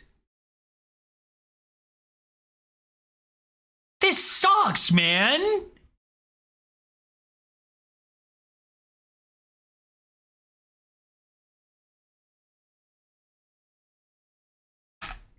Oh, maybe if I go to the replies of the main tweet, maybe we'll find some shit. Yeah, okay. There's got to be some good tweets here. Revert the shoulder charge nerf. We don't care about PvP. Now, that is a very snurf level take. I do agree it feels a lot worse in... I do agree that it feels a lot worse in PvE, sorry. But that's a very snurf level take. But like not in an awful way, I guess. Okay. Okay. Okay.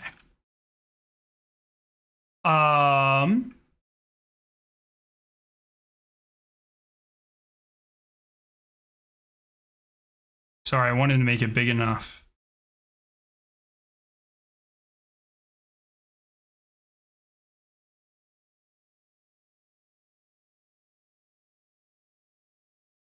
No, damn it, dude. I really wanted to be there to be some like really good shit, man. This is dumb. All right, quote tweets, let's go. There's got to be some good shit here. Please.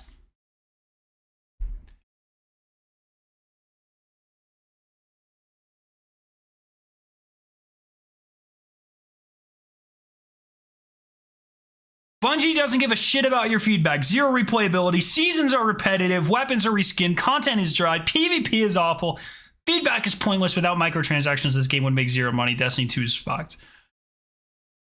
Not as good as it could have been. This guy could have tried a little harder. Damn.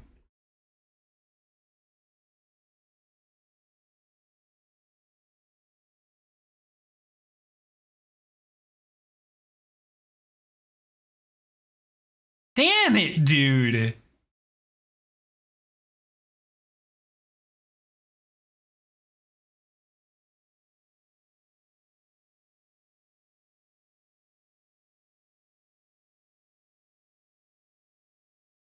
That was like unbelievably disappointing.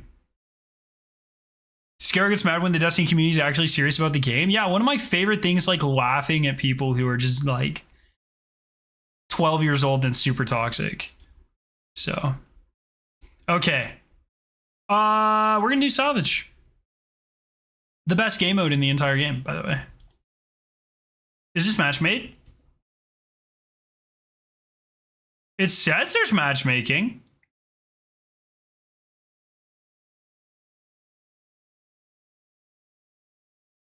You should read the comments under the Pride post.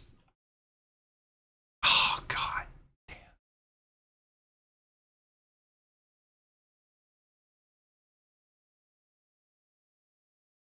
Dude, people are like...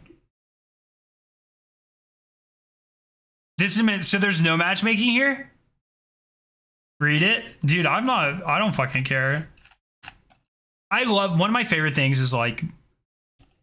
Bungie devs dunking on transphobic folks. That actually makes me really happy.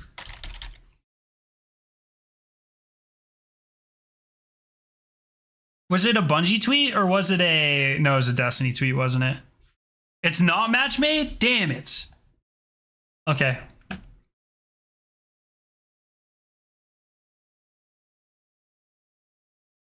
No, okay, it was a Bungie post. It's about the Pride one here, right?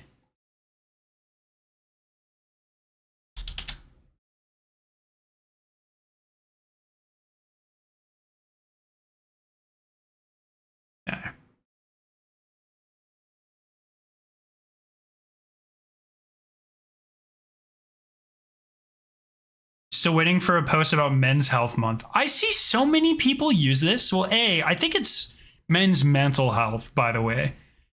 But also, like, what are you trying to achieve here, dude? You know what I mean? I don't know. Like, that's... What a weird thing. Anyways, great.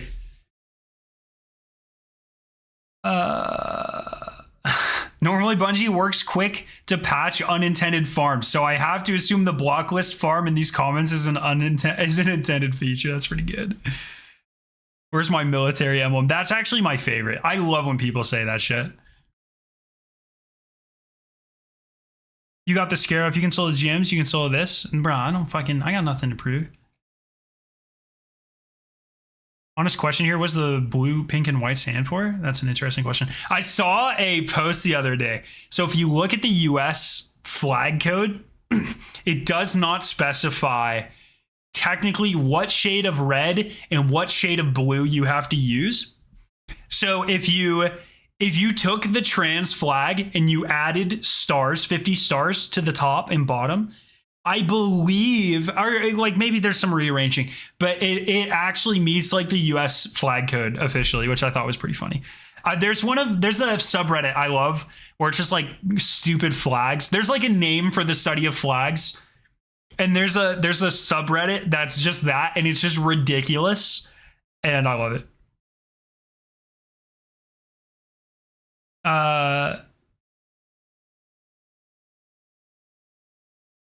Anyways. Oh, most of this stuff's just gonna be hidden replies, isn't it? Oh. I'm not gonna check the hidden replies. Thank you for letting me know. It's pretty good. Oh, yes! Blue check mark Bible quote. These are my favorite, dude. I'm gonna go through these later. Learn the difference between hubris and pride. Pride has actual basis. Most in the community are filled with hubris, not pride. Pride is earned, and therefore, by definition, you are not enough. Yeah, Vexology Circle Jerk. I love that subreddit, dude. That is one of my favorite, dude. That's one of my favorite fucking subreddits on the planet. Holy dude, Hammy, what the fuck? With another 20 gifted memberships. Holy. Thank you so much. Oh my goodness. Can we once again, please give us some hearts in chat for Hammy. If you were gifted a sub, please thank them. Please, please, please. Amazing. Unbelievable. Thank you so much. Really, I don't know what else to say. Just thank you. You're amazing. Holy.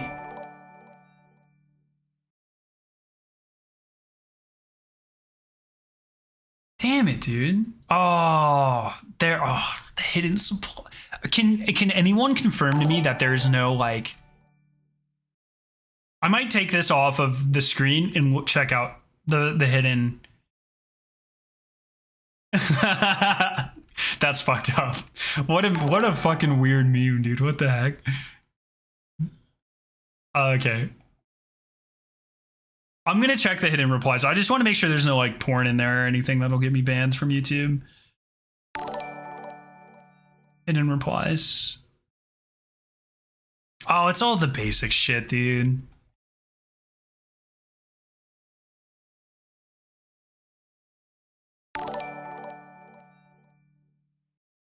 Oh, yep. There are naked things in there. I don't like that. Okay, we're not gonna look at that on stream. Oh man, you can give memberships on YouTube? Yep, they started about a year ago, actually.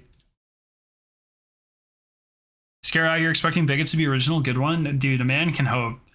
Like, if you're gonna be a troll or like a bad person, like, at least make it so we can laugh at you, you know? Like, come on. Is that the least I could ask for? No, that is the least I could ask for, right? It's like, just say, like, do something funny, you know? Dance for us. You know what I mean?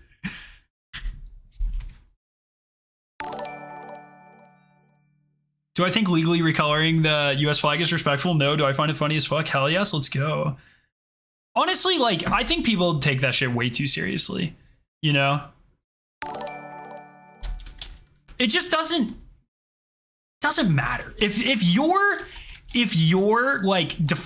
you define respect as like a piece of cloth that represents like almost like literally nothing, you know, then like if you're the type of person that's like, you can't criticize the country or things you don't like about the country, but you should like actually fuck the flag like in a sexual way, that's just kind of weird, champ, you know, in my opinion.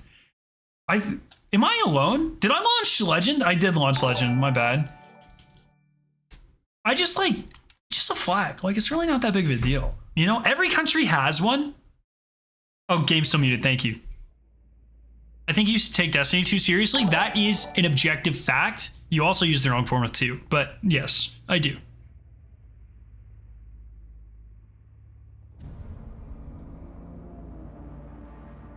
Shout out to the guy who tried to burn the EU flag but couldn't because it's fire resistant. Wait, what?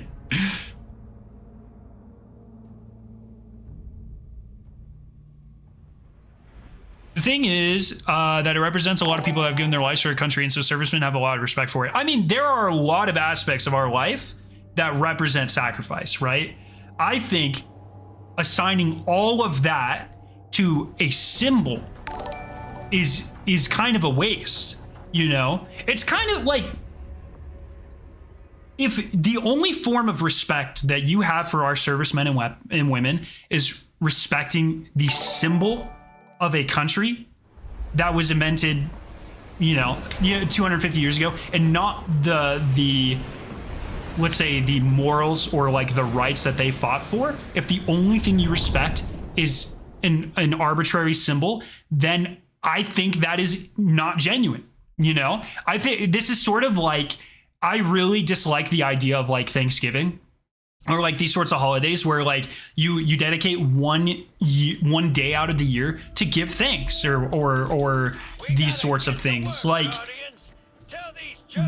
I shouldn't need a symbol to remind me to be thankful or to give thanks or to, or for what morals I stand for. I think if you need something like that to bolster you, you just don't hold a very genuine opinion.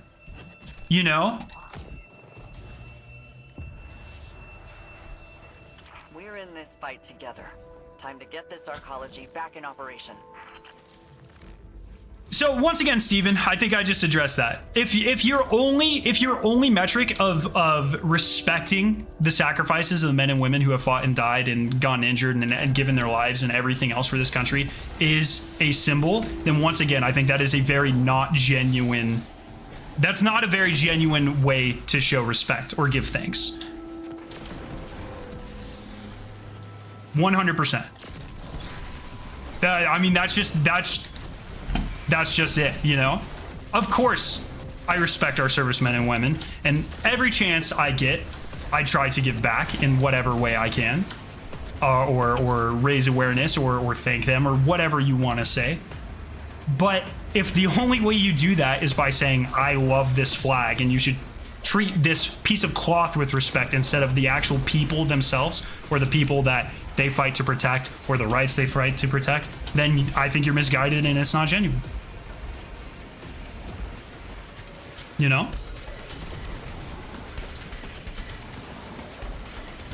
I saw a black American flag the other day. I have no idea what it means. So usually the only time I've seen a black American flag is like the thin blue line flag, which is actually ironic in itself because that is actually so the US flag code is more of like a suggestion. It's more like a respectful guidelines or whatever. But if I'm not mistaken, that is actually against flag code. People out here ignoring homeless vets, but thank God they keep their cloth pristine. That's exactly what I'm talking about, right? Like, it should be more about the people, in my opinion.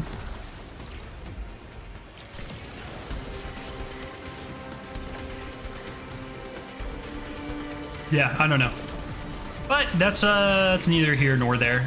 People are raised certain ways, and people have different opinions on that sort of thing, and I choose to respect the people instead of, once again, an arbitrary kind of symbol of something. I like more tangible things. Any of you scare on a different topic over here, the drifter stuff from this week? No, actually I haven't. I haven't done the story. I really need to do that.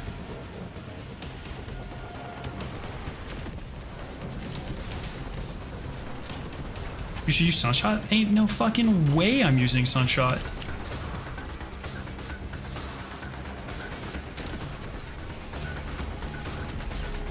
Have you seen how hard the New Mexico... Wait, Mexico got a new flag? They changed like the eagle snake thing? Or the hawk snake? What is it? Is it a hawk or an eagle? They changed that shit?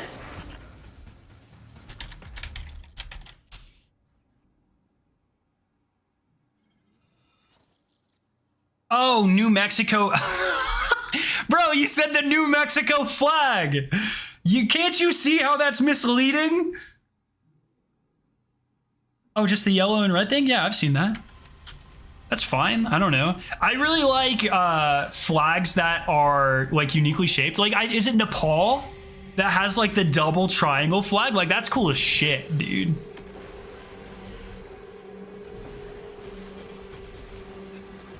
It represents their state so well. Oh God, why? This is a fucking, I know, Lab, this is a joke.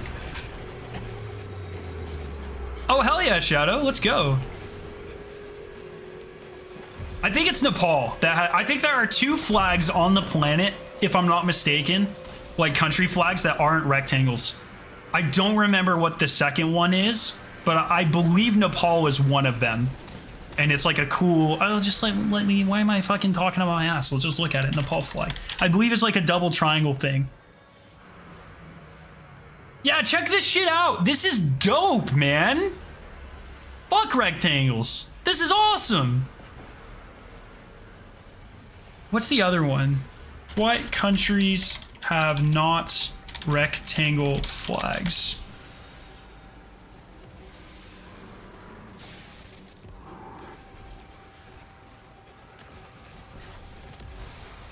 I thought there were a couple of them. Oh, 3 have non-rectangle flags. Switzerland, Nepal, and Vatican City. Switzerland flag? Is it a square? The Switzerland flag is a square. That's really interesting.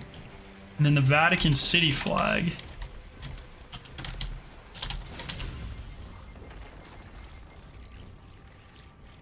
That looks like a rectangle to me, man.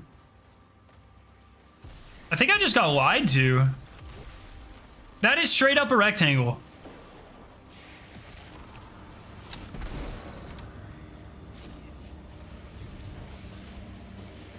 It's good. The colors represent the way the state looks. It's not too complex. There's no fucking words on it. No creepy art and easy to recognize anywhere.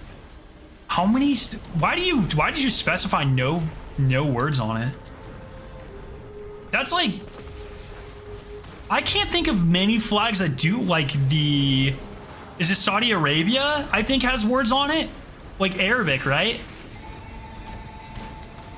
That's like the only flag I can think of that has words on it. That attack left us vulnerable. We need you out there handling repairs. Dude, I'm running through every other flag. I don't think the Mexico's flag has words on it. I don't think. So many state flags have words on it. State flags don't even fucking count, dog. Not one time in the world has someone been like, oh, we need a better state flag. Like, that shit doesn't, no one cares. You know? The image is square, but it always gets printed on a rectangle, so you got baited? God damn it. Fucking internet. I'm talking about country flags. Literally just talking about New Mexico? Yeah, the New Mexican flag.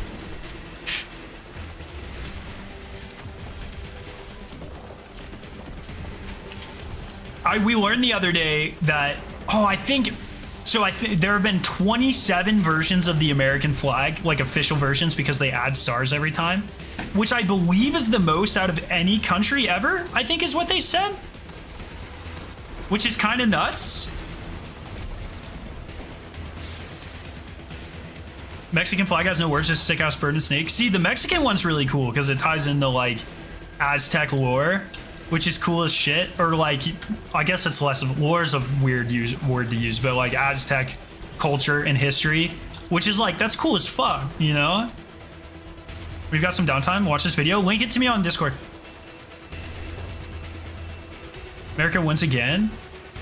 I kind of wish our flag, like, it's like, I feel like red, white, and blue is just an overused flag color, you know? Like, I really, the United States should have like a purple flag.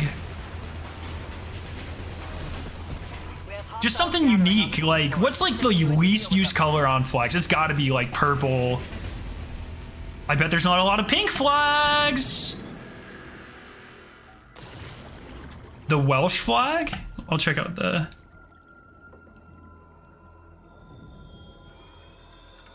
Check out the Welsh flag.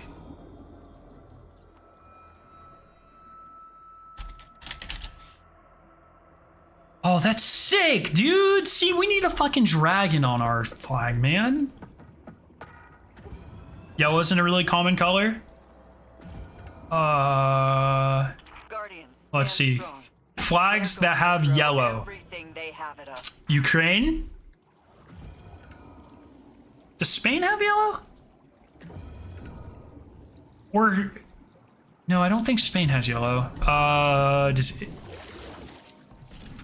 No, Spain does have yellow, right? Jamaica?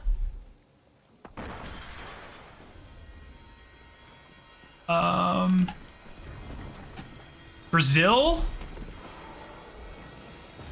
China? Yeah, the Soviet Union?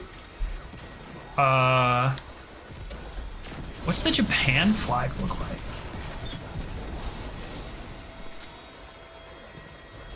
Oh no, Japan, fucking, of course, I know what Japan's flag looks like, fucking idiot. It's like one of the most famous flags of all time. What is it? What does one of the most famous flags of all time look like? My bad. Sorry, blanks for a second there. We're not gonna talk about that.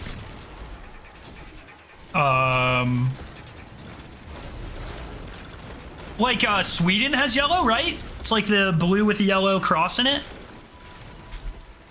USSR doesn't count? That doesn't exist anymore? Bruh. That doesn't mean that they don't have a flag. Colombia has yellow? I'm gonna be straight up, I don't know if I've ever seen the Colombian flag.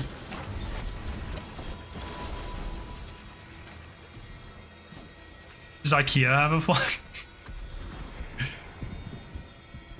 I'm gonna ask you about the New Mexico flag in 6 months. I guarantee I'm gonna say the same thing. Mexico got a new flag?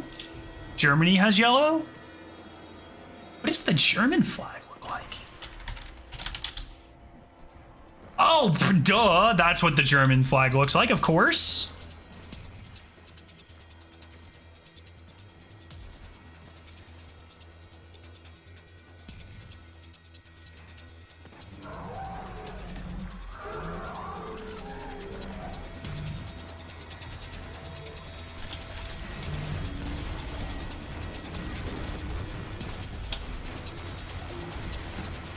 Yeah, I don't know. Flags are like a cool like design aesthetic thing.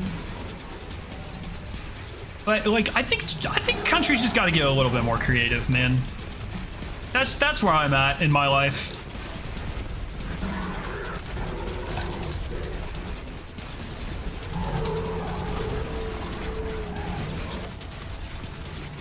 Like, do countries have to have a flag? Can't they have like a crest, you know?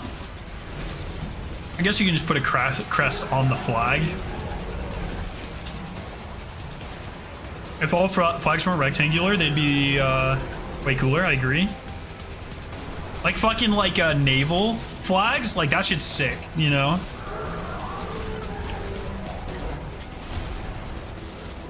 People should put like subliminal messages in their flag. Like there should be a country flag that if you look at it with like, if you like squint, it actually like looks like it has a dick on it or something. Like that'd be sick.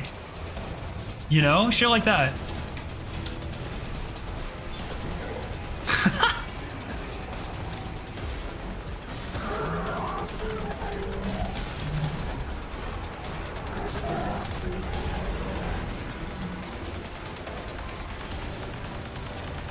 You got baited?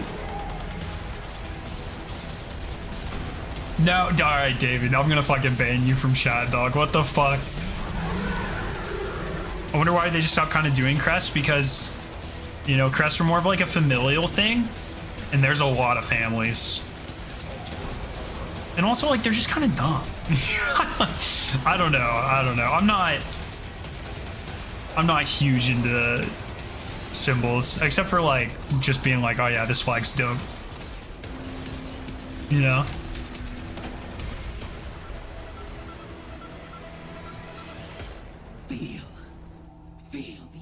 If you truly want to see the worst flags in existence, look at most of the US state flags. They're so boring. What's the worst state flag?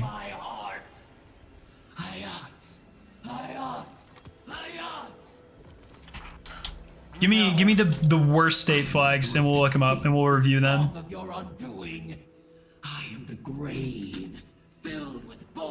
California? It doesn't have a bear on it? Wait, I know the California flag, dude. Florida? It's gotta be whatever state Washington, D.C. is in. Virginia? talking to? Or Maryland. Pretty close, pretty close. Let's see. Okay. Okay, all state flags. All right, here we go. I gotcha.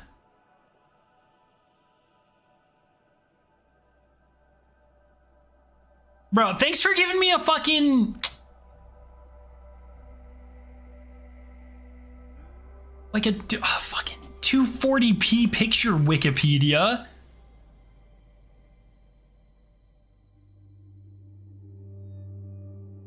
Oh, this looks like a good picture.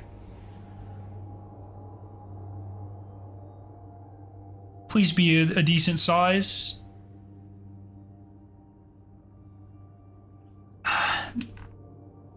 Like, what are you doing? What are you doing?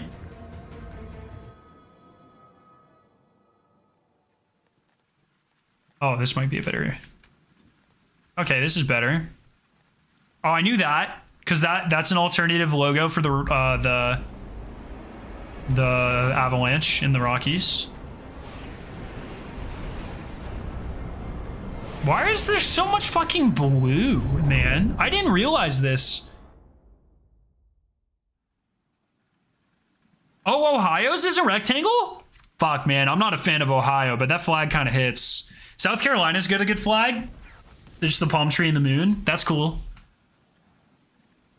Washington sucks. We've got some nasties crawling all over the rim. Yeah, like, look. Oh, Mississippi has the Confederate battle flag because of fucking course they do. That's wild.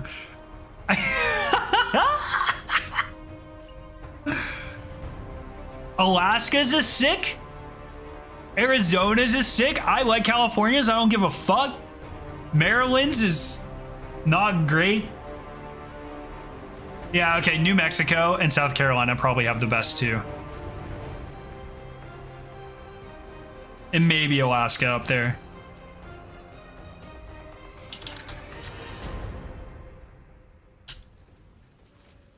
Yeah, I saw Hawaii's. Ohio strikes again. Was that flag shape? Dude, Ohio's done a lot worse things.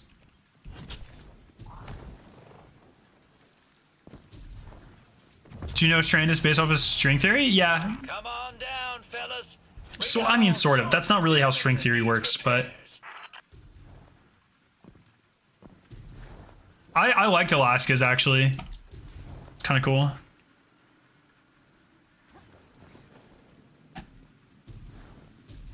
Maryland to cancel Scarrow. I mean, dude, that flag's kind of like... It's not great.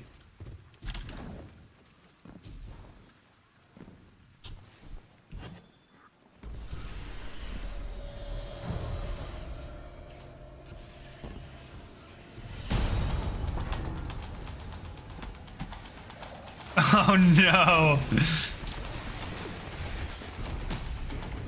Yeah, I don't know why so many states have such blue flags. Change that shit up, man. Colors only mean shit if they're like unique. If everyone has a goddamn blue flag, then like essentially no one has a blue flag. Because it means nothing. I sent you my province's flag, it's so bad. Yeah, let's check this out. Should I not look at this on stream? Like, I don't want to dox you. They can't just go change shit up? Why not? What's this title about? Bungie made a, let's say, a moderately poorly worded sentence, and a lot of people jumped to the conclusion that Lightfall or Final Shape literally just started being made fucking today. And so once again, I have to be the dad of the fucking Destiny community and calm people the fuck down. So this is...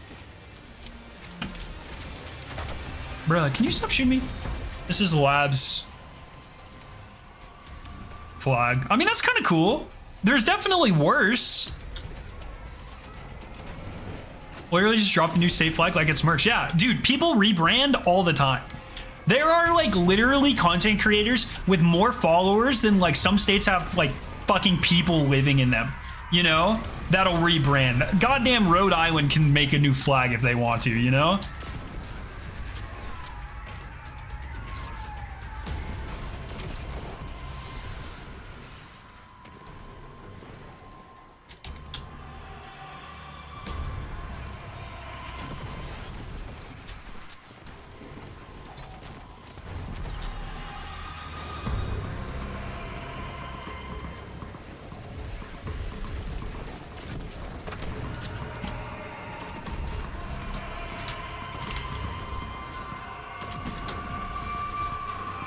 Bro, this is killing my...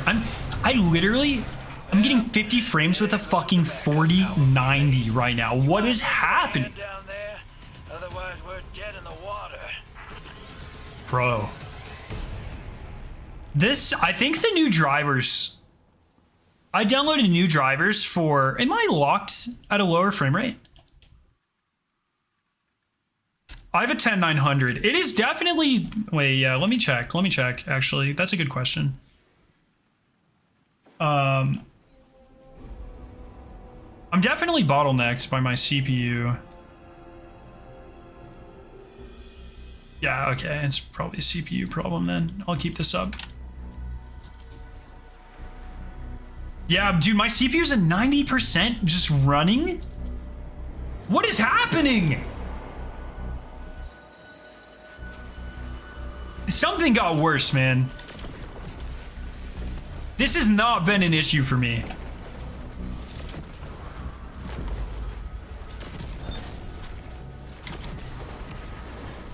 It's literally just this. Like, look at this shit. Oh my god.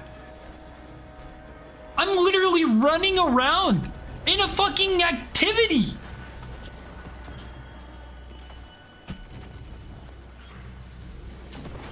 Bungie's about to make me fucking build a new PC, man.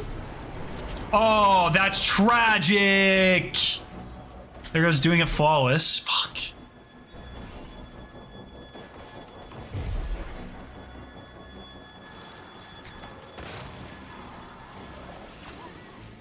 It's really unfortunate too, because like I got a Z490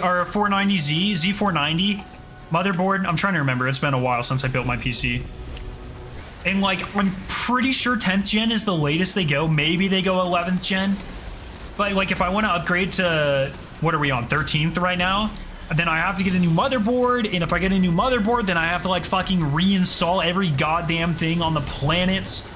And like, that's a pain in the ass. Here we go again. Enemies are after our salvage. Light 'em up. Maybe Shadow's hanging out. Check temps plus new RAM. Dude, I've got 64 gigs of RAM. It is only DDR4. But, oh yeah, I guess if I got a new motherboard, I could upgrade to DDR5. But it's not like what am I using? Like 1/4 of my RAM?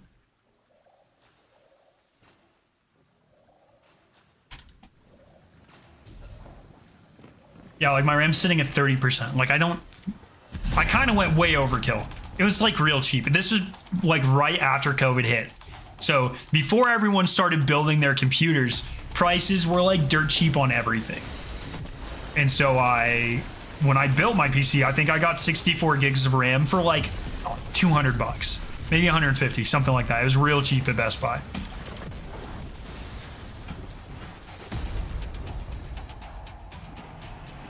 I don't know if they make DDR4 versions of the latest sockets. I believe some of the 790, I think it's 790 boards. I think the Intel socket like boards, I think they can work with DDR4, but the AMD sockets can't. But I might have that backwards. I believe I watched oh my dude, my frames are actually dying right now. I believe I watched a video describing something like that.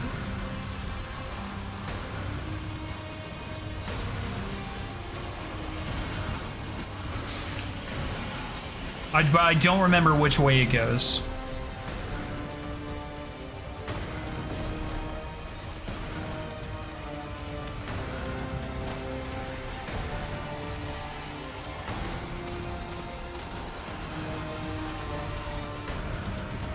So how about Christopher Barrett pretty much confirming that Marathon's gonna have like a huge amount of Easter eggs and ARGs and stuff. Like, I made a video on it yesterday. You should totally go watch it. Support the Marathon content. That'd be great. Because I think I have a great opportunity to really be on the ground floor of this. And I would love to. I would very much love to. So you could support that content and help it get kind of promoted out. That would be sick. Anyway, you should go AMD. I've definitely considered it. I wonder if Salvatorian team will compose for that game. I don't know, man. It doesn't really seem like the type of game to have a super orchestral soundtrack. Like, I know Salvatori's done like not orchestral stuff, but So it looks like we got ourselves a problem. Gotta get wet to take care of it. Don't drown or nothing. don't drown or nothing, brother. Yeah. Oh, they do make DDR4 for the latest Intel CPUs. Yeah, that's what I thought. You should be fine. Yeah. It's nice because oh, no, it's not. Because the sockets aren't interchangeable, right? So I would have to commit. I don't know. I might just go for it.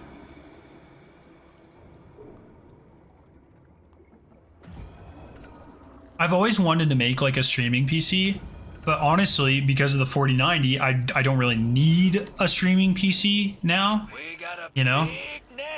So I might just send it fully upgrade. Have you seen the, okay, Lab, I need your opinion of the height Y20 case.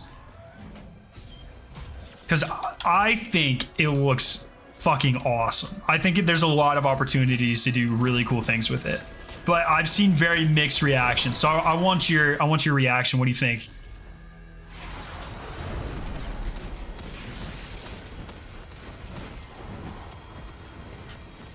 All right, what are we going for? We're going for Divide. Great, the Plot and You song, by the way. Exclamation point specs, Andre. Wait, the what? The height Y20. HYTE Y20.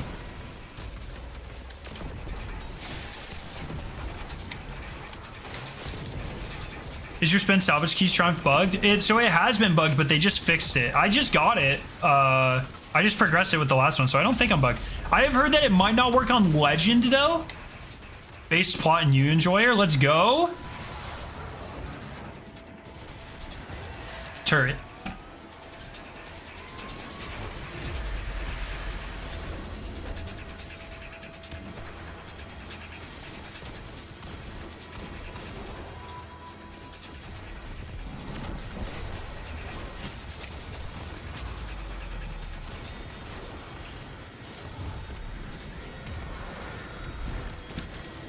Where's the boss at? Oh, boss! God, this fight takes entirely too long. Okay, ex-boy thing. Nope. Oh, wow, just Googled it.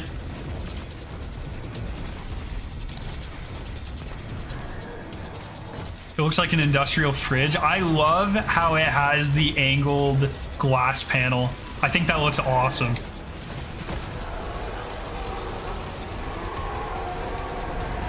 Oh, rip McSpicy. Osiris and I, we know we will always return to one another. But that there will be times when we must be apart too, for reasons bigger than either of us. But I am here because of you. Yeah, so I think I heard your voice on the call. Savik, if that progress. Oh, blue and green, please. Blue and green. Blue and green. Comms, please. I remember a very different Saint 14. The LCD one looks so bad. I think those are mods. Last I checked, there's not an official, like where people put LCD in the corners. I think that's a mod. I don't think that's a real thing. But maybe I'm wrong. I could be wrong on that. Maybe they sell like mods for it.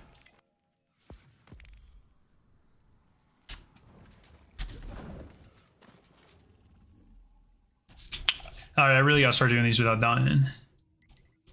Yeah, it looks like a mod for sure. But anyways, I kind of like it. I think it's a cool looking case. You're not a fan of big cases personally? Yeah, that's fair.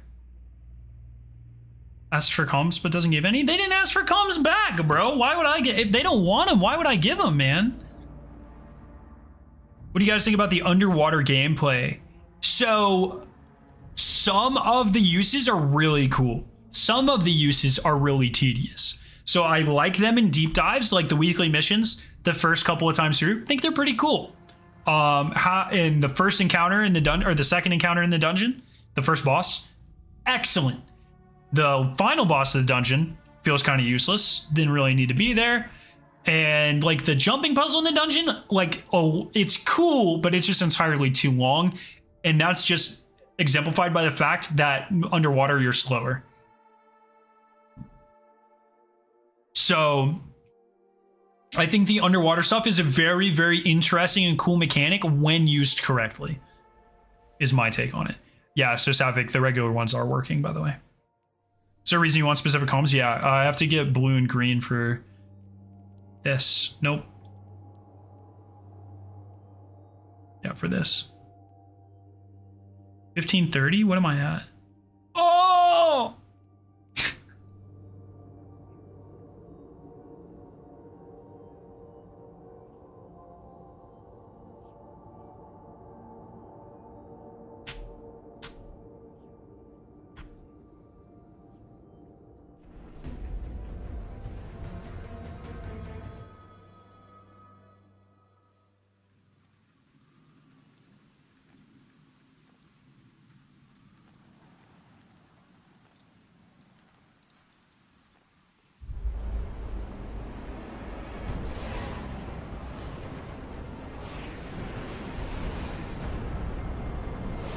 Have you played any more Diablo? A little bit.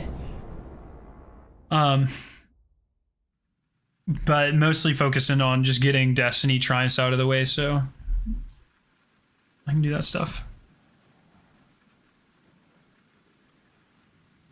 Yeah, this weekend, maybe tomorrow, I'm not sure. I'm gonna be trying to get the Trials emblem, so that's cool.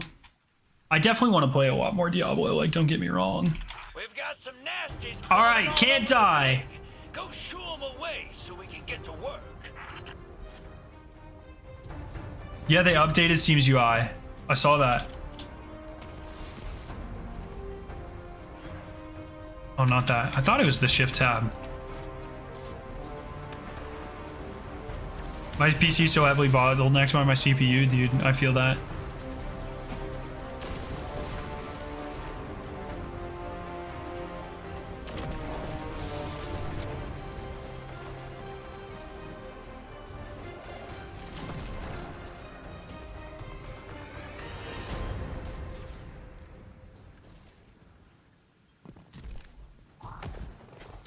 What's the Intel equivalent of a 5700X? What needs getting done out here, friends?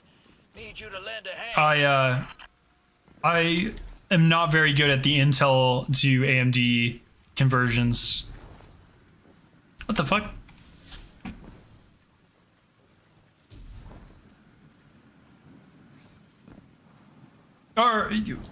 No, Intel. Well, Intel does have GPUs, but isn't the 5700X, that's a CPU, I think, right? I don't fucking know.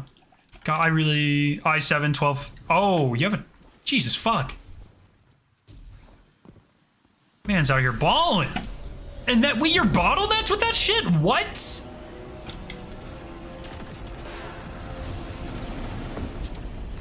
You're like noticeably bottlenecked with that in like Destiny?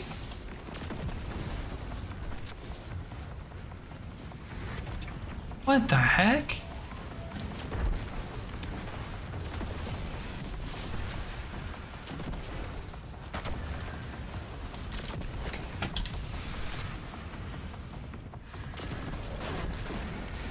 I have a 10900.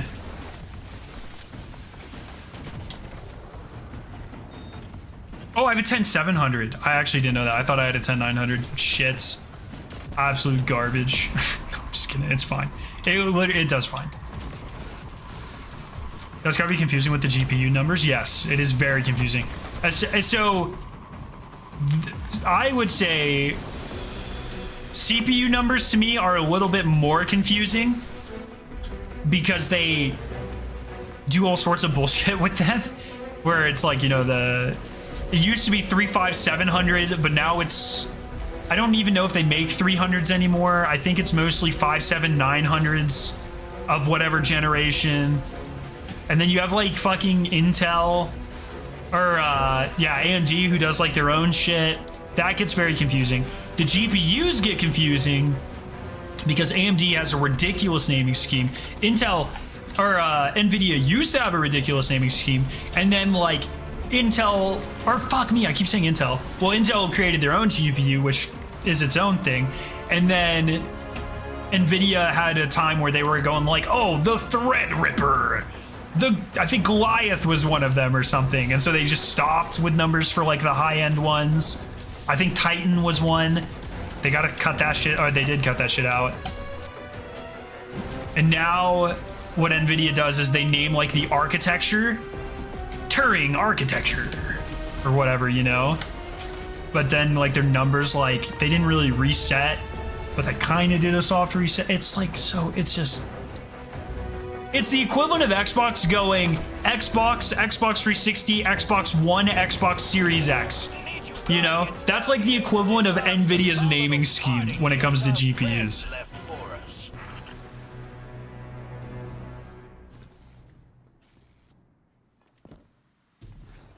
It's fucking lore at this point, dude. It's unbelievable.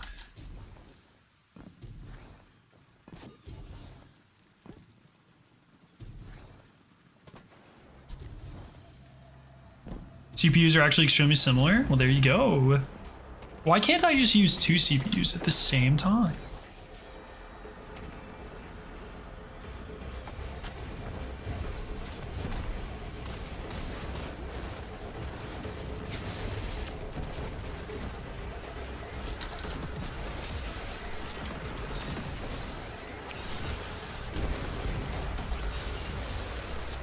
Just call it the Xbox Sex at this point. I've never realized.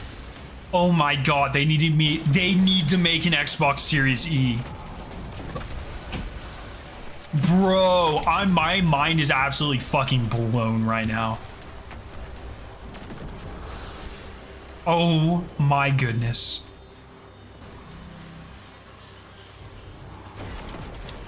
I can't believe this. How have I never seen it?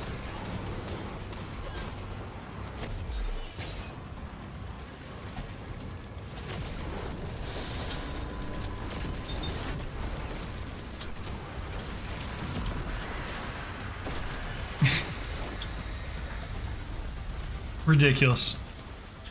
Modern CPUs are basically a bunch of little CPUs stitched together with the cores. Yeah, that's fair. I think they have a quad socket motherboard somewhere. So how does that work? Do they all work on the same processes? You know, is there a little bit of like independence to them? Like, how does that sort of shit work?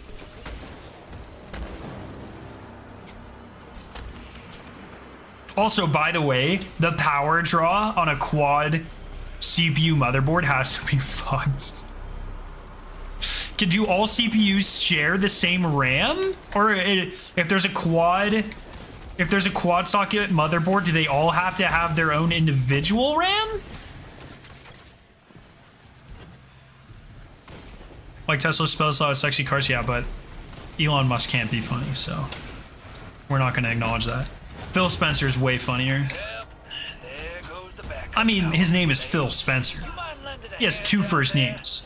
Literally comedy gold. They have their own RAM, I believe. Jesus Christ. That's crazy.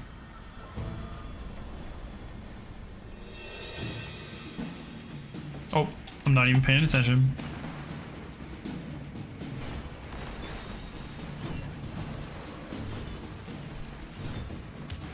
I'm relatively sure the OS just treats them as one CPU, essentially the same thing as having multiple cores. Oh, shit.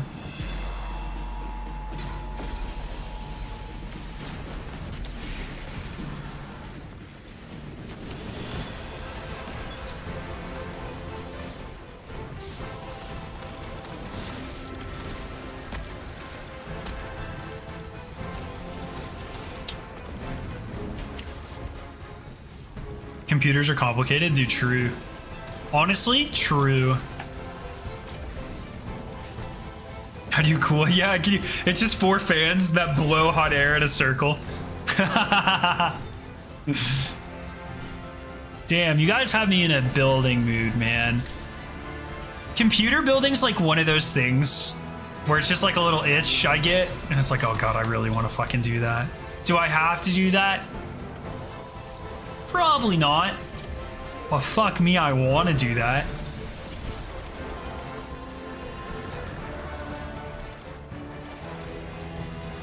You hate building computers? Really? How do you feel about unfathomable depths and horrific abominations? Anyway, transmat firing. Anyway, transmat firing, brother. Yeah. I upgraded my PC recently. I had to take my server apart. Dude, I've been thinking, so I have an extra... This is going to sound like such a fucking flex, and I'm sorry, it's not supposed to. I have an extra 3090, and I've been thinking about building like a NOS server with it. Or I guess that's redundant, but no, it's not.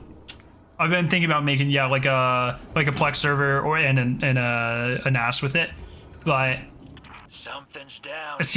That's like seems like a lot of overkill, so I don't know if I want to do that. Shake it up. Seems like a lot more power draw than I need to do. You know? NOS doesn't really need a CPU. Plex does though. Yeah, it was more for that. But a Plex, I don't think needs anything nearly as powerful as that. I also have an extra 1050, so I might use that. 1050 Ti actually, but.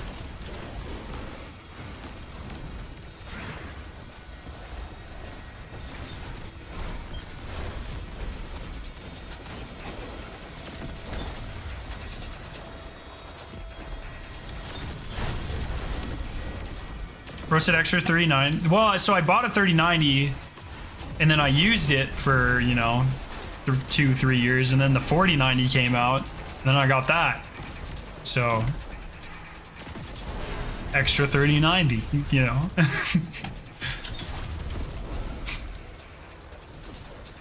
Really wasn't supposed to be a flex, I'm sorry. It's a business expense. I get to write it off my taxes. Why not sell it? I've actually considered it. Victoria also works from home, so I've thought about using it to upgrade her computer. She has she literally has my old PC. Well, she did, it died, and I haven't taken the time to figure out why it died. I think it's the power supply failed. But she has my old PC that I used in undergrad, so like 7 years ago. So she has like my very first like PC that I use for YouTube and streaming. Like I said, it just recently died. So I've been considering, I have a lot of extra parts from just over the years because I'm a little bit of a technology hoarder. So I've been considering her, like building her a new one. It's like, does she need a 3090? Absolutely not. But like, would I rather it be used or just sit in my closet? You know? You know, Destiny's 2 checkpoint? I don't think so. Oh, yes, I do. That's Luxstruck shit, right? Donate to the ones in need. Dude, you have a 4080. That's like the same thing. Isn't it? Doesn't it have like the same performance as a 3090, but with less power draw?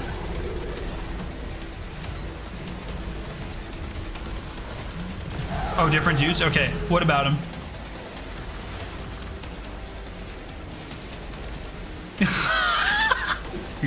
Alright, guess that's pretty fucking good, actually. If you're a Destiny streamer, is Adderall a business expense? I don't fucking know.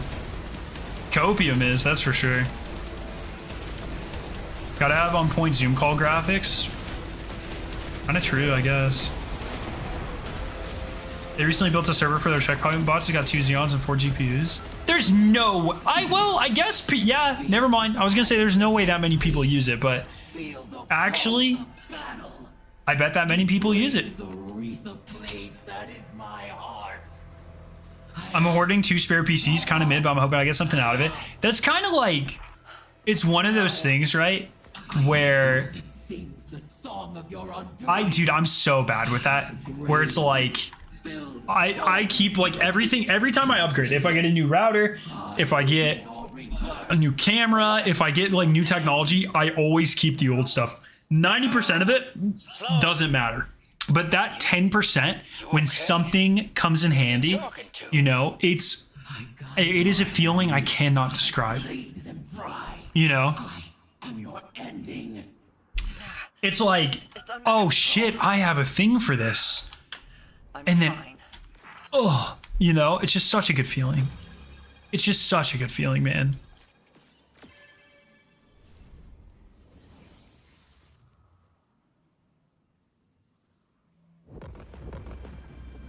Want to see my diagnostics for my server? Dude, lab, send me all of your shit, dude.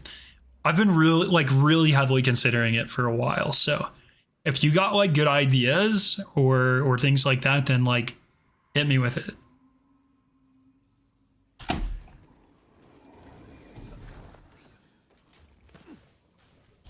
But for now, I think that's where I'm going to call this stream because I'm hungry as shit. Maybe tomorrow we'll do a trial stream trying to get the new emblem. I also want to do a Diablo stream this weekend. So, lots of good stuff coming. Very excited about that. Oh yeah, everyone. Thanks for hanging out. Good talks. Remember, Bungie's been working on Final Shape for a while. Don't let anyone else tell you otherwise, please, for the love of God. Let's go. Trial stream tomorrow. Yo, Vade, do you want to go for the emblem tomorrow, man? Vade, DMs. Guys, I want to get the emblem now that it's fixed. So, alrighty, everyone have a fantastic night. Love your faces. Peace out. See you guys.